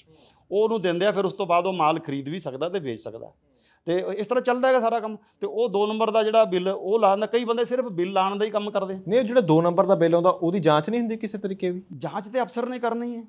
ਉਹ ਜਿਹੜਾ ਹੈਗਾ ਉਹ ਰਿਟਰਨਾਂ ਦੇ ਵਿੱਚ ਦਿਖਾ ਦਿੰਦਾ ਕਿ ਜੀ ਮੈਂ ਇਹ D ਸੀਗਾ, ਉਹ ਕਹਿੰਦਾ ਜੀ ਮੈਂ C ਤੋਂ ਖਰੀਦ ਕੇ ਲਿਆ। ਉਹਦੇ ਬਿੱਲ, ਉਹਦੇ ਕਾਗਜ਼ ਦੇਖ ਲਏ। CB ਤੋਂ ਕਹਿ ਦਿੰਦਾ। ਹਾਂਜੀ, ਇਸ ਡੀ ਨੇ 100 ਬੰਦਿਆਂ ਤੋਂ ਮਾਲ ਖਰੀਦਿਆ ਆ। ਪਹਿਲਾਂ ਤਾਂ ਮੈਂ 100 ਬਿੱਲਾਂ ਦੇ ਨਾਲ ਮੱਥਾ ਮਾਰਾਂਗਾ ਉਹਦੇ ਨਾਲ, ਫਿਰ ਉਹਦੇ ਕੋਲ ਜਾਵਾਂਗਾ, ਉਹ ਕਹਿੰਦਾ ਜੀ ਮੈਂ ਅੱਗੇ 100 ਤੋਂ ਮਾਲ ਖਰੀਦ ਕੇ ਇੱਧਰ ਇੱਕ ਮਾਲ ਇਹਨੂੰ ਦਿੱਤਾ ਹੋਇਆ, 100 ਦੇ ਨਾਲ ਉਹਦੇ ਨਾਲ ਮੱਥਾ ਮਾਰਾਂਗਾ। ਫਿਰ ਉਹ ਕਹਿੰਦਾ ਜੀ ਮੈਂ ਉਹ ਤੋਂ ਖਰੀਦਿਆ ਹੈਗਾ, ਉਹਦੇ ਕੋਲੇ ਜਾਵਾਂਗਾ, ਉਹ 100 ਤੋਂ ਖਰੀਦਿਆ ਹੋਇਆ ਉਹਨੇ ਮਾਲ, ਉਹਨੇ 100 ਦਾ। ਤਾਂ ਇਟਸ ਅ ਕੰਬਰਸਮ ਪ੍ਰੋਸੈਸ। ਕੰਪਿਊਟਰ ਦੇ ਵਿੱਚ ਵੀ ਮੈਂ ਕੰਪਿਊਟਰ 'ਤੇ ਕੰਮ ਕਰਦਾ ਰਿਹਾ, ਮੈਨੂੰ ਔਰੇਕਲ ਆਉਂਦੀ ਹੈ, ਸਿੱਖੀ ਹੈ ਮੈਂ। ਔਰੇਕਲ ਦੇ ਵਿੱਚ ਕੁਐਰੀ ਲਾ ਕੇ ਮੈਂ ਕੱਢਦਾ ਸੀ, ਅੱਗੇ ਤੋਂ ਅੱਗੇ ਤੁਰਦਾ ਸੀਗਾ। ਲੇਕਿਨ ਉਹ ਮੁੜ ਕੇ ਕਈ ਵਾਰੀ ਜਿੱਥੋਂ ਸ਼ੁਰੂ ਕੀਤਾ ਹੁੰਦਾ ਉਹਨੇ, ਉਹ ਕਹਿੰਦਾ ਉਸ ਤੋਂ ਖਰੀਦਿਆ, ਉਸ ਤੋਂ ਖਰੀਦਿਆ, ਉਸ ਤੋਂ ਖਰੀਦਿਆ, ਇਸ ਤੋਂ ਖਰੀਦਿਆ, ਇਹ ਕਹਿੰਦਾ ਇਸ ਤੋਂ ਖਰੀਦਿਆ, ਉਹ ਸਰਕਲ ਉੱਥੇ ਹੀ ਆ ਕੇ ਚਲਾ ਜਾਂਦਾ ਸੀ। ਲੇਕਿਨ ਇਹ ਚੈਕਿੰਗ ਵਾਸਤੇ ਇਹ ਨਾ ਆਫਿਸਰ ਇਤਨੇ ਟ੍ਰੇਨਡ ਹੈਗੇ, ਨਾ ਉਹ ਕਰਦੇ ਆ। ਔਰ ਉਸ ਤੋਂ ਬਾਅਦ ਵੀ ਉਹਨੂੰ ਪਕੜਨਾ ਇਤਨਾ ਆਸਾਨ ਨਹੀਂ ਹੈਗਾ। ਤੇ ਇਹ ਵੀ ਹੋ ਜਾਂਦਾ ਕਿ ਕਈ ਵੇਲੇ ਸਿਰਫ ਰਿਟਰਨ ਹੀ ਭਰਦੇ ਰਹਿੰਦੇ ਆ, ਰਿਬੇਟ ਲੈਂਦੇ ਨੇ। ਉਹ ਵੀ ਇਸ ਤਰ੍ਹਾਂ ਵੀ ਹੁੰਦਾ। ITC ਜਿਹੜਾ ਹੈਗਾ, ਹੁਣ ਜਿਵੇਂ ਆਹ ਡੀਲਰ ਮੇਰੇ ਕੋਲੇ ਬੈਠਾ ਹੈਗਾ, ਜਾਂ ਮੈਂ ਕੋਈ ਇੱਕ ਡੀਲਰ ਹੈਗਾ, ਉਹਦੇ ਜਾ ਕੇ ਅਸੀਂ 1 ਕਰੋੜ ਦੀ ਉਹਨੇ ਰਿਟਰਨਾਂ ਭਰੀਆਂ ਹੈਗੀਆਂ, ਉਹਨੂੰ ਜਾ ਕੇ ਚੈੱਕ ਬਾਈ ਚਾਂਸ ਕਰ ਲਿਆ ਚੈੱਕ, ਉਹਦਾ ਗੋਡਾਊਨ ਦੇਖਿਆ ਜਾਂ ਉਹਦੀ ਕਿਤੇ ਫੈਕਟਰੀ ਦੇਖੀ, ਉੱਥੇ ਤਾਂ ਨਾ ਗੋਡਾਊਨ ਨਾ ਫੈਕਟਰੀ ਹੈਗਾ। ਤੇ ਉਹ ਰਿਟਰਨਾਂ ਭਰੀਆਂ ਉਹਨੇ ਕਰੋੜ ਦੀਆਂ, ਤੇ 100 ਕਰੋੜ ਦੀ ਆਮ ਕਰਕੇ 50 ਕਰੋੜ ਦੀ, ਕਾਫੀ ਮੈਂ ਤਾਂ ਤੁਹਾਨੂੰ ਉਦਾਹਰਨ ਦੀ ਹੈ। ਤੇ ਮੰਨ ਲਓ ਕਰੋੜ ਦੀ ਉਹਨੇ ਰਿਟਰਨ ਭਰੀ ਹੈ, ਤੇ ਉਹਨੂੰ ਕਹਿੰਦੇ ਕਿ ਲਿਆ ਵੀ ਟੈਕਸ ਦੇ, ਉਹ 2 ਲੱਖ ਟੈਕਸ ਦੇਣਾ, ਜਿਹੜੀ ਉਹਨੇ ਐਡੀਸ਼ਨ ਕਰੀ ਹੈ। ਕਿ ਵੀ ਬਾਕੀ ਉਹ ਕਹਿੰਦਾ ਜੀ ਮੈਂ ਪਿੱਛੇ ਦੇ ਆਇਆ, ਦਿਖਾ ਸਬੂਤ, ਉਹਦੇ ਬਿੱਲ ਦਿਖਾ ਦਿੰਦਾ, ਉਹ ਪਿੱਛੇ ਚਲੇ ਜਾਂਦਾ। ਉਹੀ ਸਰਕਲ ਵੈਸੇ ਉਹ ਅੱਗੇ ਉਹਨੇ 100 ਤੋਂ ਖਰੀਦਿਆ, ਉਹਨੇ 100 ਤੋਂ। ਉਹ ਬੰਦੇ, ਕਈ ਬੰਦੇ ਬਿੱਲ ਲਾਉਣ ਦਾ ਹੀ ਕੰਮ ਕਰਦੇ, ਵਪਾਰੀ ਨਹੀਂ ਹੈਗੇ, ਕੋਈ ਦੁਕਾਨ ਨਹੀਂ ਆ, ਕੋਈ ਗੋਡਾਊਨ ਨਹੀਂ ਆ, ਕੋਈ ਫੈਕਟਰੀ ਨਹੀਂ ਆ, ਉਹ ਸਿਰਫ ਬਿੱਲ ਲਾਉਣ ਦਾ ਹੀ ਕੰਮ ਕਰਦੇ ਆ। ਇਹ ਜਿਹੜਾ ਇਸ ਤਰ੍ਹਾਂ ਦਾ ਜਿਹੜਾ ITC ਲੈਣਾ, this is called bogus ITC fraud. ਇਹ ITC ਇਸ ਤਰ੍ਹਾਂ ਫਰਾਡ ਦੇ ਨਾਲ ਲੈਂਦੇ ਆ ਬੰਦੇ। ਅਫਸਰ ਵੀ ਮਿਲੇ ਆ ਵਿੱਚ, ਉਹਦੇ ਅਫਸਰ ਮਿਲੇ ਹੋਏ ਵੀ ਹੈਗੇ। ਜੇ ਤਾਂ ਪਕੜ ਕੇ ਕੋਈ ਕਰਦੇ ਆ ਰਿਸਰਚ, ਤਾਂ ਜੇ ਉਹ ਨਹੀਂ ਕੱਢਦੇ ਹੈਗੇ, ਇੱਕ ਤਾਂ ਪਹਿਲੀ ਗੱਲ ਉਹਦੇ ਕੋਲ ਨਿਕਲਦਾ ਨਹੀਂ, ਕੰਬਰਸਮ ਦੱਸਿਆ ਨਾ, ਕਾਫੀ ਮੁਸ਼ਕਿਲ ਹੈਗਾ। ਦੂਜਾ ਉਹ ਰਲ ਵੀ ਜਾਂਦੇ ਆ। ਅੱਛਾ, ਤੀਜਾ ਇਹ ਹੈਗਾ ਕਿ ਵੀ ਕੋਈ ਉੱਪਰੋਂ ਪ੍ਰੈਸ਼ਰ ਵੀ ਆ ਜਾਂਦਾ। ਕਿ ਵੇਲੇ ਲੰਬਾ ਗੇੜ ਵੀ ਪੈਂਦਾ ਨਾ, ਕਿ ਉਹ ਕਹਿੰਦੇ ਕਿ ਅਸੀਂ ਬੰਗਲੌਰ ਤੋਂ ਖਰੀਦਿਆ ਸਮਾਨ, ਅਸੀਂ। ਹਾਂ, ਹੁਣ ਜਿਹੜਾ GST ਹੈਗਾ, ਅੱਗੇ ਤਾਂ ਅਸੀਂ ਪੰਜਾਬ ਦੇ ਵਿੱਚ, ਉਹ ਕਹਿੰਦਾ ਸੀ ਮੈਂ ਲੁਧਿਆਣੇ ਤੋਂ ਖਰੀਦਿਆ, ਉਹ ਕਹਿੰਦਾ ਮੈਂ ਜਲੰਧਰ ਤੋਂ ਖਰੀਦਿਆ, ਉਹ ਕਹਿੰਦਾ ਮੈਂ ਲੁਧਿਆਣੇ ਤੋਂ ਖਰੀਦਿਆ, ਫਿਰ ਉਹ ਕਹਿੰਦਾ ਮੈਂ ਖੰਨੇ ਤੋਂ ਖਰੀਦਿਆ, ਉਹ ਕਹਿੰਦਾ ਮਲੇਰਕੋਟਲੇ ਤੋਂ ਖਰੀਦਿਆ। ਅਸੀਂ ਇਹਨਾਂ ਨੂੰ ਮਾੜਾ ਮੋਟਾ ਵੈਰੀਫਾਈ ਕਰਦੇ ਸੀਗੇ, ਜਿਹੜਾ ਕਿ ਮੁਸ਼ਕਿਲ ਸੀਗਾ।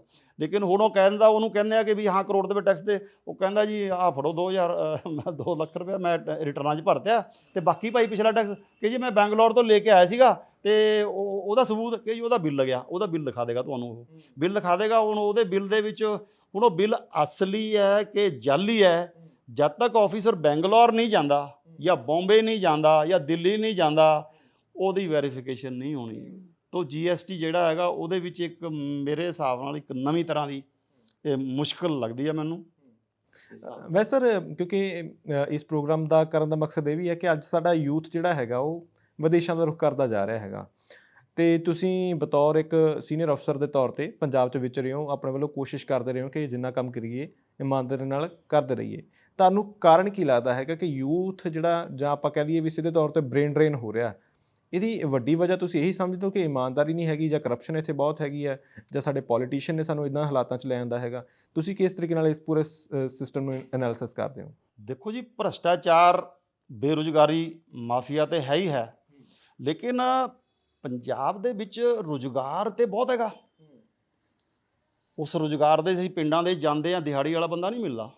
ਵੈਲਡਿੰਗ ਵਾਲੇ ਕੋਲੇ ਜਾਂਦੇ ਆ, ਖਰਾਦ ਵਾਲੇ ਕੋਲੇ, ਕਾਰ ਰਿਪੇਅਰ, ਸਬਮਰਸੀਬਲ, ਪਲੰਬਰ 1 ਘੰਟੇ ਦਾ 400 ਰੁਪਏ ਲੈਂਦਾ। ਜੇ ਆਪਾਂ ਘਰੇ ਕੰਮ ਕਰਾਣਾ 300 ਰੁਪਏ ਘੰਟਾ ਲੈਂਦਾ ਉਹ।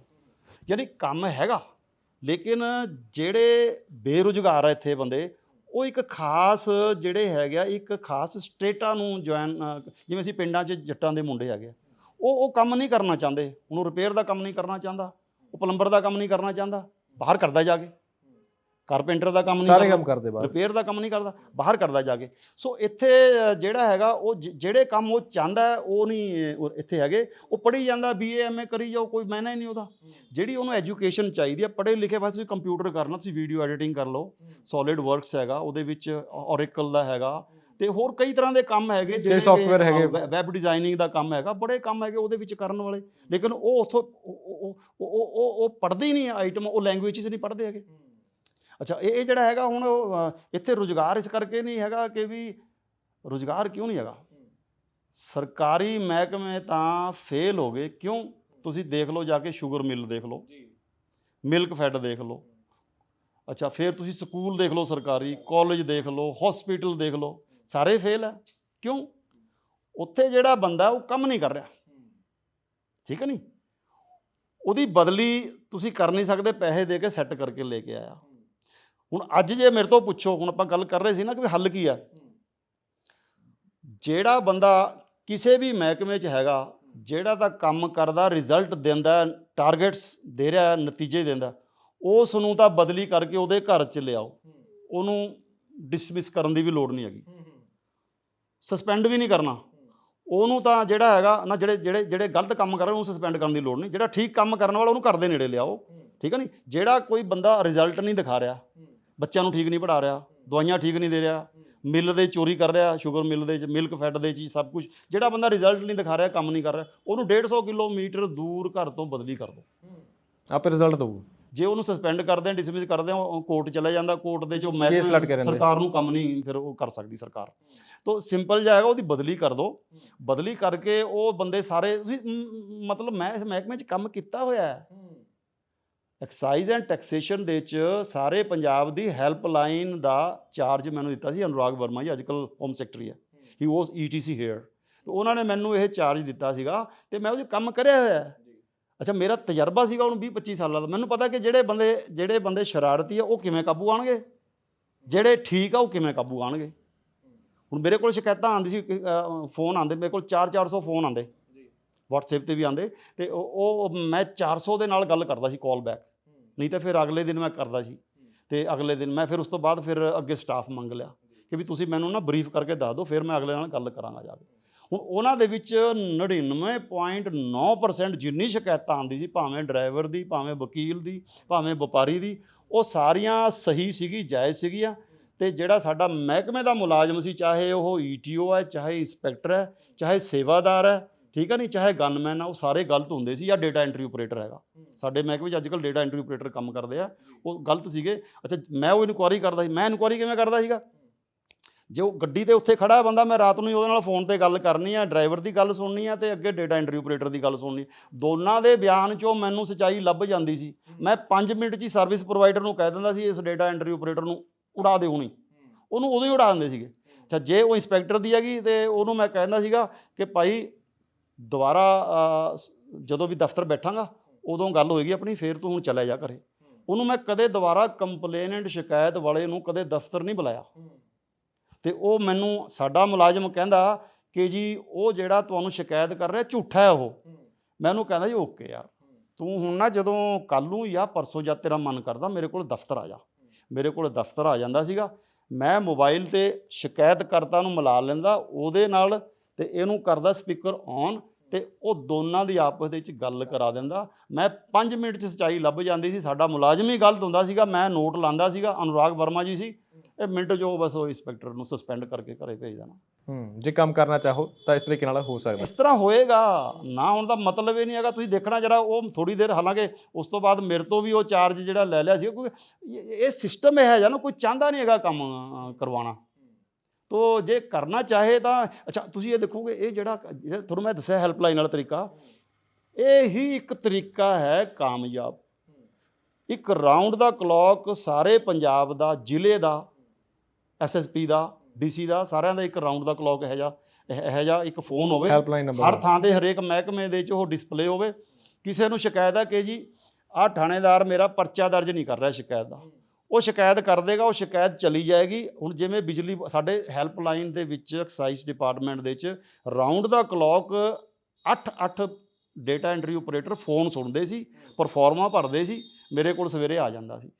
ਤਾਂ ਉਹ ਪਰਫੋਰਮੇ 'ਚ ਐਂਟਰ ਹੋ ਜਾਏਗਾ ਕਿ ਜੀ ਫਲਾਣੇ ASI ਨੇ ਉਹਦੀ ਕੰਪਲੇਂਟ ਦਰਜ ਨਹੀਂ ਕਰੀ ਹੈਗੀ, ਉੱਪਰਲਾ ਇਨਕੁਆਰੀ ਆਫੀਸਰ ਹੈਗਾ, ਲੈ ਮੈਂ ਇਕੱਲਾ ਸਾਰੇ ਪੰਜਾਬ ਸਾਰੇ ਮਹਿਕਮਿਆਂ ਦੀ ਇਨਕੁਆਰੀਆਂ ਹੈਂਡਲ ਕਰ ਦੂੰਗਾ, ਲੇਕਿਨ ਮੇਰੇ ਕਹਿਣ 'ਤੇ ਉਸ ਬੰਦੇ ਦੀ ਮੁਲਾਜ਼ਮ ਦੀ ਬਦਲੀ ਕਰ ਦਿਓ, ਐਕਸਾਈਜ਼ ਵਾਲੇ ਦੀ ਵੀ ਕਰ ਦੂੰਗਾ। ਮੈਂ ਉਹਨੂੰ ਸ਼ਿਕਾਇਤ ਵਾਲੇ ਨੂੰ ਵੀ ਸੁਣਨਾ ਹੈਗਾ, ਉਹਨੂੰ ਵੀ ਸੁਣ ਲੈ, ਮੈਨੇ ਕੋਈ ਲੰਬੇ ਨੋਟਿਸ ਨਹੀਂ ਕੱਟਣੇ, ਲੰਬਾ ਟਾਈਮ ਹੀ ਲੈਣਾ। ਸ਼ਿਕਾਇਤ ਕਰਨ ਵਾਲੇ ਨੂੰ ਉਰੇ ਦਫ਼ਤਰ ਵੀ ਨਹੀਂ ਬੁਲਾਉਣਾ, ਮੈਨੇ ਉਹਨੂੰ ਫੋਨ 'ਤੇ ਉਹਦੀ ਕਰਕੇ ਦੋਨਾਂ ਨੂੰ ਆਪਸ 'ਚ ਕਰਾ ਦੇਣਾ। ਅੱਜ ਕੱਲ੍ਹ ਤਾਂ ਵੀਡੀਓ ਕਾਲ ਵੀ ਆ ਗਈ, ਤੁਹਾਨੂੰ ਮਿੰਟਾਂ 'ਚ ਸੱਚਾਈ ਪਤਾ ਲੱਗ ਜਾਂਦੀ ਹੈ, ਸੱਚਾਈ ਪਤਾ ਲੱਗ ਜਾਂਦੀ ਹੈ ਇਹਨਾਂ 'ਚ ਕੌਣ ਗਲਤ ਹੈ ਜੀ, ਅਤੇ ਇਮੀਡੀਏਟਲੀ ਆਪਾਂ ਨੇ ਜ਼ਿਆਦਾ ਐਕਸ਼ਨ ਤਾਂ ਲੈਣਾ, ਉਹਦੀ ਬਦਲੀ ਕਰਨੀ ਹੈ।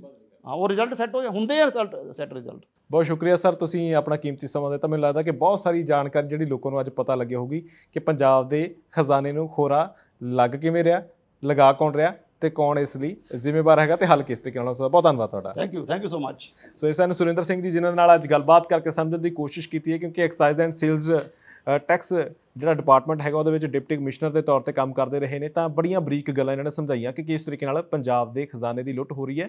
ਜੇ ਸਰਕਾਰਾਂ ਚਾਹਣ ਤਾਂ ਇਹਨਾਂ ਦੇ ਹੱਲ ਵੀ ਉਹ ਆਸਾਨੀ ਦੇ ਨਾਲ ਕਰ ਸਕਦੀਆਂ ਨੇ। ਤੁਸੀਂ ਇਸ ਬਾਰੇ ਕੀ ਸੋਚਦੇ ਹੋ? ਆਪਣੇ ਕਮੈਂਟ, ਆਪਣੀਆਂ ਟਿੱਪਣੀਆਂ ਜ਼ਰੂਰ ਸਾਂਝੇ ਕਰੋ। ਤੁਹਾਡੇ ਤੋਂ ਅੱਗੇ ਲੈਣੀ ਹੈ। ਬਹੁਤ ਬਹੁਤ ਧੰਨਵਾਦ।